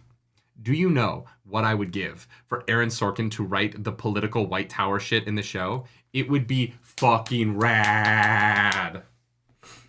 It would be so good. If you say so. I like Aaron Sorkin a lot. I believe you. Swan and Swana talking about a swan in the sauna.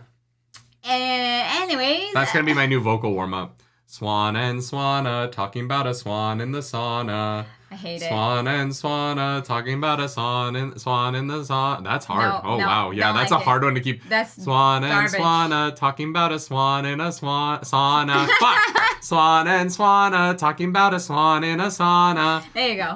There we go. Fifth time's the charm. So we finally go see Maidani. And Egwene's like, yo, why are you putting up with this? And Maidani's like, I fucked Elena in high school. Basically. We were pillow We were friends. exes. It hasn't gone well. And she's like, you should leave. And Maidani's like, I can't. And Egwene is like, what do you mean you can't? She's like, I can't. Sean, Allison Janney for Elena. I don't know who that is. Sorry. Allison Janney plays CJ on fucking The West Wing. Oh my god. Allison Janney as Elena would be unrivaled. Oh, wait. Sorry, what were you saying? Haven't seen it. Yeah, Maidani's like, can't leave. And Egwene is like, why? She's like, I can't. Egwene is like, well, just tell me. She's like, I can't. But I can show you. Well, no, that's not exactly how it goes. Egwene's like, can you show me? And she's like, Maybe. I don't know. And like, she's like, do you believe on the Amerlin seat? And she's like, I don't know. And Egwene is like, all right, well, I'm going to show you how to travel, and we're going to travel down there. Yeah, because the Reds who are following me can't know, but yeah. I can't actually travel because the fork route. So I'm going to show you. And yeah, they travel down to the basement, and one thing if you're listening to this and you've listened to past shows, you might be like, they haven't been talking about random violence against women very much this week. It's almost like it doesn't happen very often, and it finally happens in this scene. Mm-hmm. And it happens because they're they go into this room, and it's Yukiri and all of the people who are putting oaths onto the rebels to make them work for them to find dark friends within the tower and to find Black Aja. And they swat Swan a couple of times in the scene. Egwene, sorry. And I loved it because Brandon Sanderson used it as a device to have these characters diminish their own power in the scene by attempting to use violence to dominate someone that they can't dominate with violence. Yeah. And so each time they hit her in the scene with the power, it is actually diminishing their power within the scene because they are losing control of their ability to negotiate with her. Yeah. And this is how you use that kind of violence. Mm-hmm. You use it sparingly. You don't have it in every single chapter just kind of randomly happening. You use it when it matters to the storytelling. And you use it to say something about the person doing the violence as well as the person they're doing violence against and the relationship between those characters. Yep. And Brandon Sanderson is doing that in a way where, like, look, I still don't love violence against women. That's not what I'm saying. I'm not, like, pro it.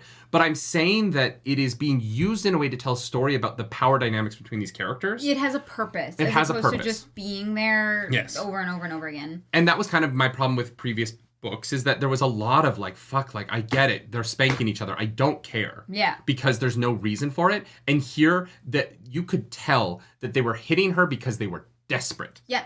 They were desperate for power over her because they are scared of her. Yeah. And all of those things come across in two moments where it's just, and that switch of air smacked her on the back again. Yeah. And there was so little in it. And it gets to the point where, because of those little swats and because of how ineffective they are, when Egwene does kind of go, this is my fucking room, I am the goddamn Amerlin seat, you will respect me, it works because they have been diminishing her and belittling her, and it doesn't work. And they're chipping away at her and nothing comes off. And so at this moment where they're like, you are not the Amerlin seat, and she's like, the fuck I'm not, they kind of go, Eee. Yeah. Fuck. Yeah.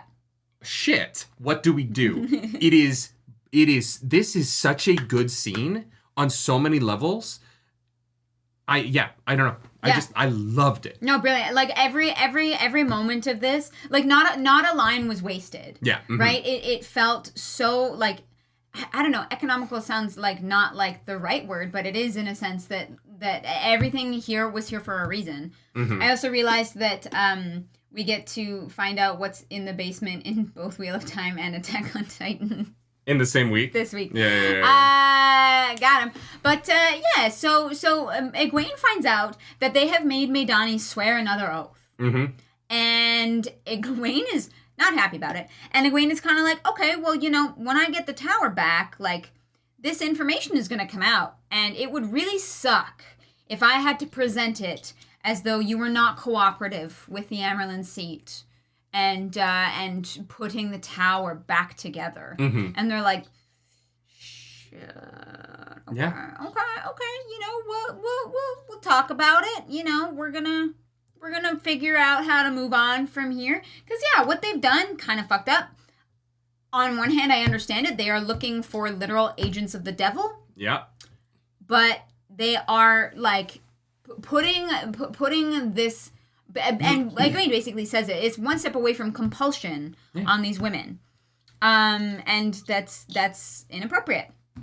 And Egwene still does not realize her hypocrisy with the people who have sworn to her as well. But she is treating them better though. Yeah. It's different levels. It's the difference between it's the difference between Egwene being like, what you're doing is wrong, and with Aleida being like, I would never be like her. And I'm like, Egwene, I think that you need to realize you're more like Aleida than you think, so that you don't make the same mistakes that she's made. Yeah, right? 1,000%. And I think that what we're seeing in this scene is Egwene kind of lays out her platform for what kind of Amerlin she would be here. And I think that because she lays it out in a way that everyone kind of gets on board with, that's how it's almost like she's running a political campaign. Yes. She's running for Amerlin throughout these chapters, and I think that we see her running very successfully here. I think that she's putting up a defense against Aleida that is crushing them. Yeah. Because even the women are like, you're not the Amerlin. And I'm like, and Egwene's argument is, look around you. Would you rather deal with this or with the person who's trying to solve it? Yeah, and I love that Egwene is like, okay, send me for a spanking, and I will tell Sylviana exactly where I was, and who was there, and where I was supposed to be, and I wasn't. Like, it's like, go for it. For it. I feel like Egwene in this chapter and the last chapter we read is the way Brandon Sanderson writes her internal monologue comes across so intelligent. Mm-hmm. And because she's this character in this position of power, I'm really loving that. Yeah. Because I feel like she's playing a political game very well against opponents who I think are also good at it. Yeah. But are on their back foot because the position they're in is so fucked up. Yeah. And so alien to them. Yeah. And I just think like the way he crafted this scene, and the very subtle chips away at the power that Egwene slowly makes until the end of the scene where they walk out of the room and they go back and Maidani is like, you really are the Amerlin seat. Yeah. And like you feel from the moment she walks into Maidani's room to the moment they leave the basement room and she says that, Maidani says that, you see the full arc of what gets Maidani there. Well, and not just Maidani, but like planting the seed that all of these people were involved in an illegal, like, coup, I guess. Yeah, because, you found some Black Aja, and some of them are sitters.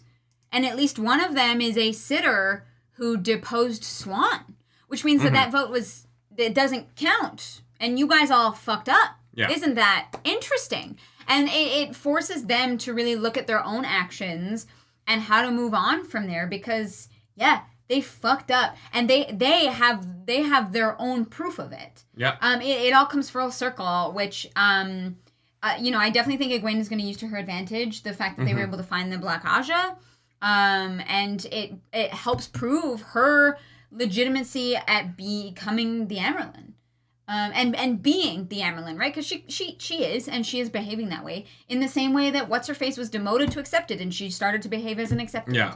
Egwene is behaving as the Amerlin seat, And she's literally running a campaign right in the middle of the White Tower. And also the math, working. The math element of like, were any of the sitters who raised Aleda Black Aja? Because she had a minimum number, so that vote doesn't count. So technically Aleda's not technically the Emerald seat either, right? Yeah. Really like that. Dakuna says, to be fair, I've been trying to find it back where I found it, and I don't know the full extent, but I think RJ wrote all of these Egwene scenes.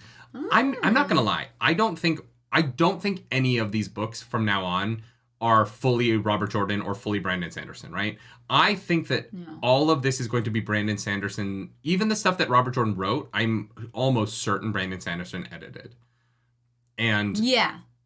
I feel like I feel like that collaboration between the two writers is why this is working so much for me, and why the stuff that they complement one another. It complements one another really well. Yeah. But there's an element of the writing that feels a little bit more modern and there's a little bit more pace to it. In every chapter, there's a little bit more pace to the dialogue, and there's a little bit less description. And so I haven't read a full chapter that I thought Robert Jordan wrote that entire chapter in all 13 we read. Even if Robert Jordan plotted out the whole thing for every single character, when for example, when a musical goes up, you've got the lyricist and you've got the composer, right? They each had different jobs, but they worked together to make a thing incredible. And this definitely feels like a collaboration. And Robert Jordan built up those foundations, right? Like Robert Jordan, deserves his name right, big, bold on the top, right? But they just made such a good team, and I'm sure Harriet probably contributed to that.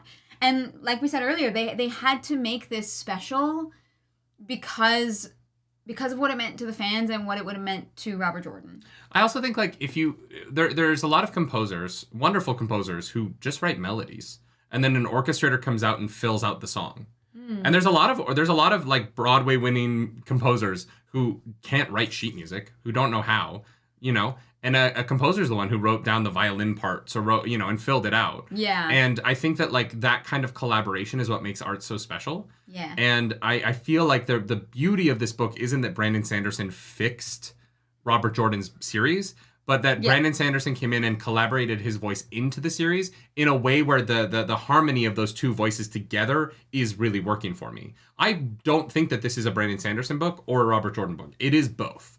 And I think that the harmony of those voices is coming together in a way that is really livening up a series that I was starting to struggle with. Yeah. Clearly, right? Like, there's months of book clubs about how I was struggling with the series. And I think that if you watch any of those videos and you're watching this one, I am in a different place with it. Like, I feel differently. I'm also very sick, but I feel very differently about it in a way that I think that it is the thing I've kept saying. I think Robert Jordan needed an editor to help him with pacing. And it feels like that's what Brandon Sanderson has done more than anything else, is just be like, I'm going to take this brilliant thing that Robert Jordan came up with, and I'm just going to give it momentum. And this book, even though a lot of these plotlines don't move that far forward, it feels like there's momentum in this book. Yes. And I'm loving it. I really, really, really, I'm so excited for next week's reading. I'm so excited to keep going now. I'm so excited for book club because I don't have negative things to say. Yeah. And granted, we'll get back to Tuon, and I'm still gonna have a problem with that. But like, yeah, we'll get there. Right now, coming into this book club, I'm like, this is what I've been wanting from this series for a while, and it's been great. Honestly, this week's reading was great. Yeah, all around, I'm on board with everybody. I wish we had time to do our tier list before we started this one. Yeah. We'll see if we're gonna do that. I don't know. It's. We probably will. Colonel Sanders, thanks so much for that super chat. Thanks for the super chat. Nerdy's right based on Sanderson comments. The only exception is the epilogue of the last book is 100% RJ, which I love. I'm so excited to get there. Yeah. But I don't think there's going to be anything about the rest of these books that I'll be able to be like, Brandon Sanderson did it. It's just that Brandon Sanderson edited it. And sometimes a really good editor comes in and helps an author elevate their work to the next level, right? And I'm just impressed by the two of them together. I feel like most incredible art is collaboration. I agree with that. It's so difficult to do things alone. Like, human beings are social creatures, and I think that our art is reflected in that. Right? Like, yeah, I can have a good idea. Like, okay, take book club for example. Book club would not be what it is with only one of us. Or without chat. or without chat. Yeah. Like it is truly a Definitely not collaboration without of people, right? Definitely not without Blue. Blue, we love you. And our mods, guys, show our mods some love in the chat, love please, to the please, mods. please, and thank you so much. We appreciate the heck out of you. But yeah, you can take book club for example, whereas like if I were to do a book club by myself, there'd probably be very little structure to it, and it would be pretty, like, meandery, and, like, we play off one another in our, like, art. You know, you could argue that this is art, even though it's not, like, particularly creative, right? I think we're pretty creative. I did a whole What If Rand Was From New Jersey Yelling at the Devil skit earlier in the show, and I feel like that was well received. You know what? Good. You make a good point. It's all about the collaboration of it, and, like... When people credit things to one person, there are generally a lot of unseen people behind it. Maybe not always unseen. It's the people who are like, Steve Jobs made Apple, and you're like, it's way more complicated than that. Yeah, it always is. And I'm so along for the ride, and I'm so excited that I'm not like, oh yeah, Jordan, oh yeah, Sanderson, oh yeah, Jordan. I'm glad it's not like chapter by chapter. I feel like they're completely different. No, I felt like all 13 chapters came from a similar voice. It's a blend. It doesn't feel like one person's voice, but it's a similar voice through all those chapters. And I didn't feel like I picked up one chapter and was like, this feels drastically different from chapter 9. Yeah. Right? Yeah. Yeah, 1,000%. Yeah. Yeah. Perrin doesn't. No, we did that one too. We're crushing, guys. We're crushing with the skits this week. We're being extra creative because I don't feel good. You're very funny. I don't know what to tell you. I really like Egwene right now. I'm so excited for more Egwene. I think she's really great in this book. Yeah. Nerdy Nightly Leon says, "What would it be if Brandon edited the slog books?" I don't know. I feel like there would be less books. Less words. I feel like there would be 2 less books. For sure. And I think that I don't even think that here's the thing. I don't think you have to take much out of the slog. I think you just have to recontextualize it. I think there's plenty of plot in it. It's just overdone. It's like overcooked. And it needed an editor to take a couple of the ingredients out and just like streamline. Or a couple minutes off. Yeah. Yeah. Yeah, 1,000%. Because like there's great stuff in those books. The Cleansing of the Taint is great. The fucking the Ball of the Wind stuff, I like that. Very cool. It's just surrounded by a lot of stuff where not a lot's happening. Picking apart the weaves, really fucking cool. The way that Egwene's political schemes in the White Tower are written in these 2 chapters is how I wish the Elaine stuff in Andor had been written. Fair. Right? Yeah. Honestly. But. Yep. Jason, thank you for that super chat. That's why I hated the show making Egwene Ta'Veren. It diminishes her White Tower story. She's a badass and deserves to not hang Ta'Veren on it. I agree. Fair. Egwene that is fair. In the books is so defined by her willingness to charge ahead with her decisions, right? From the moment she leaves the White Tower by being like, no, I'm fucking coming, and Moraine's like, all right, yeah, you're coming. Yeah. To her being like, all right, I'm the Emerald seat. I'm not going to be a fucking puppet. I'm doing the job. Her entire character arc is about her being in these kind of crazy situations and consistently going, yes, I'm doing that. Show Egwene doesn't have that. Like, Show Egwene is missing that very important element of her character that pushes Egwene in the show to being kind of the third member of a love triangle with Perrin in a way that, like, in season 1 didn't really work. And I'm hopeful in season 2 and moving forward with the show, they're going to be able to bring that out of her because it's so important to her character. And it even when she makes bad decisions, like in Fires of Heaven with what she does to Nynaeve, she is steadfast in her decision making, and that Show Egwene just doesn't have that right now. And the Ta'Verenness is what kind of takes away that first decision that she makes in the books, and makes it, oh well, you have to come too. And she's like, oh okay. Yeah. No, I do agree with that. They've got a hurdle to overcome. I think that they unfortunately put in front of themselves. Yeah. But y'all, if you're here, make sure you throw a like on this video. Like that smash button. You know? It's meant to be smashed. Before we get into Smut Corner, it's time to do high-low. Yeah. Hi.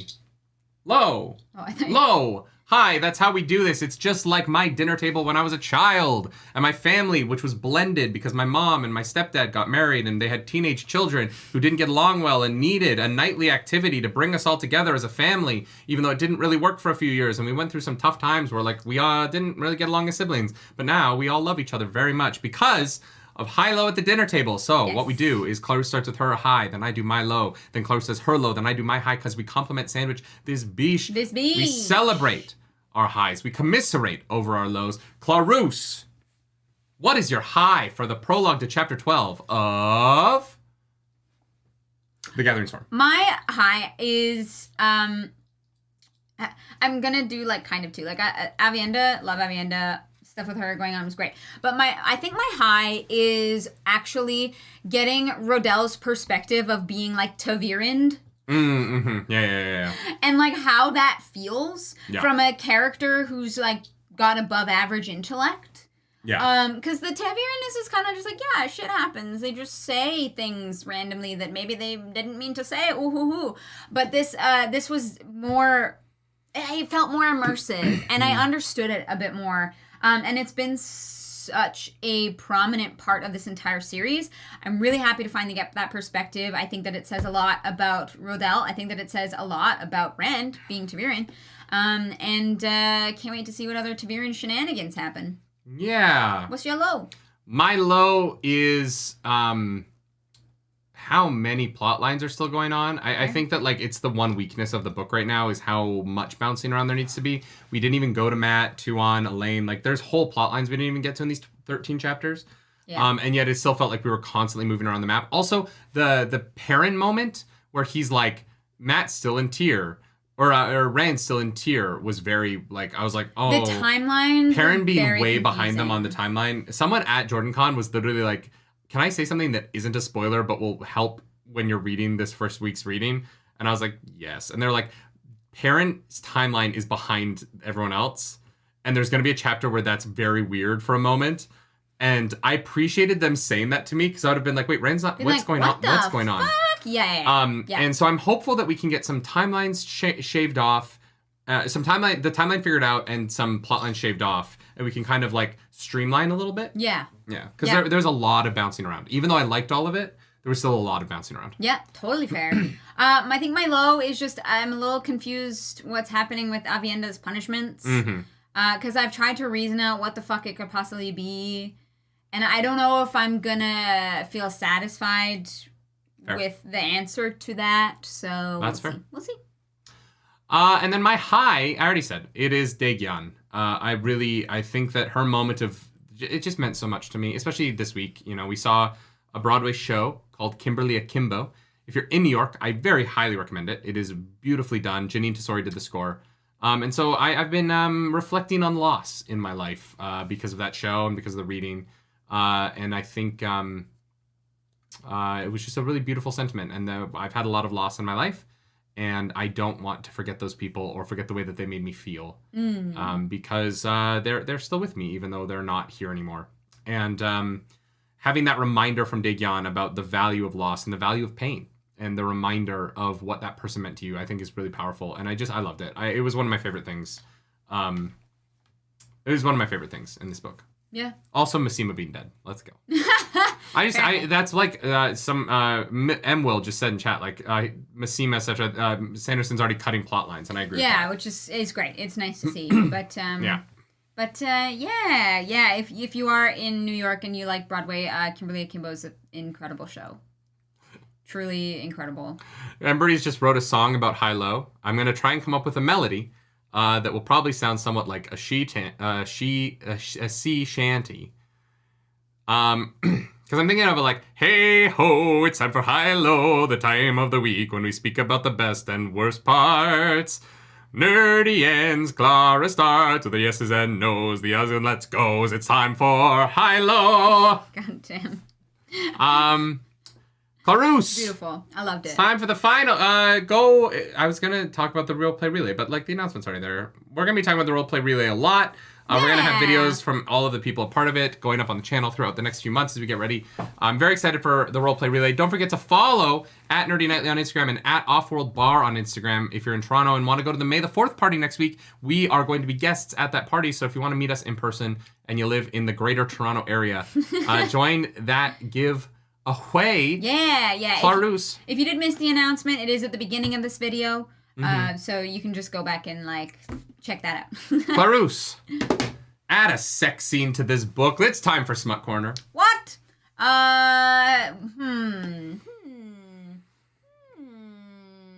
You know what? I think Avienda needs to fucking get over her shit and go fuck Rand. Yeah. Avienda's like, oh, I don't have my honor. Can't lay a bridal wreath at his feet. And he proposed to me. That's so rude. I'm like, girl, go.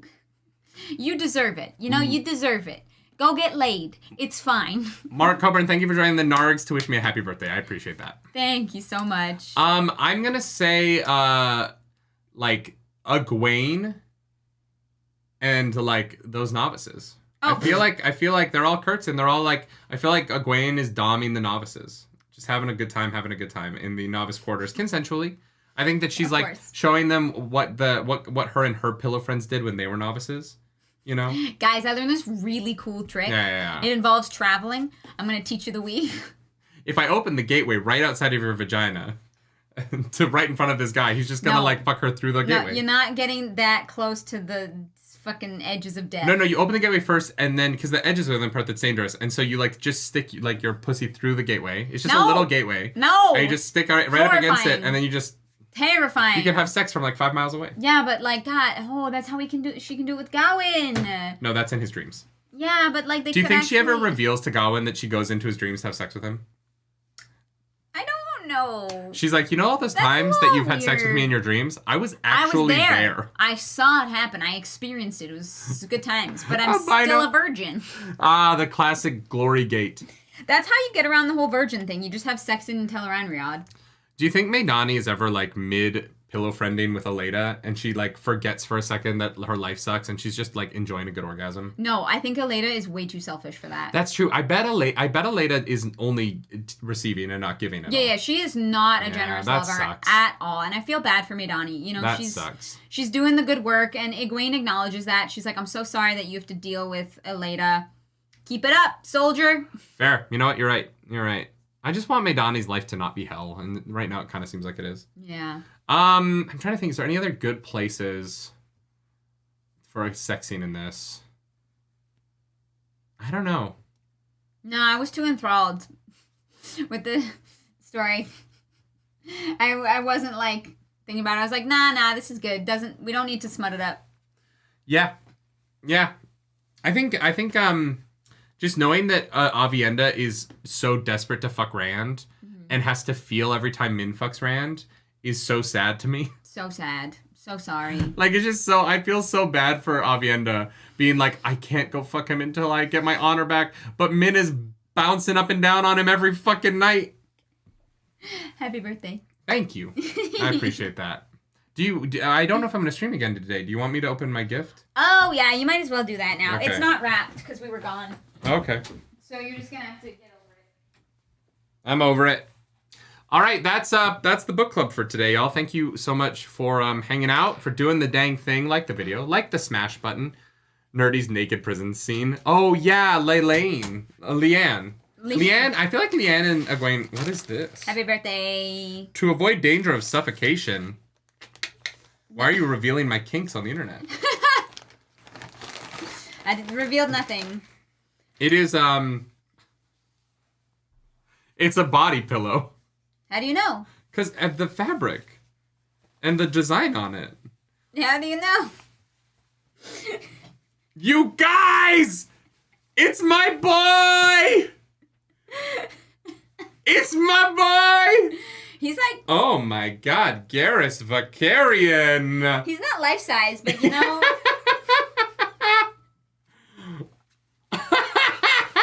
I have to still get Look at those hips! I gotta get the pillow parts. Still. I love that he's in bed, like, in his armor.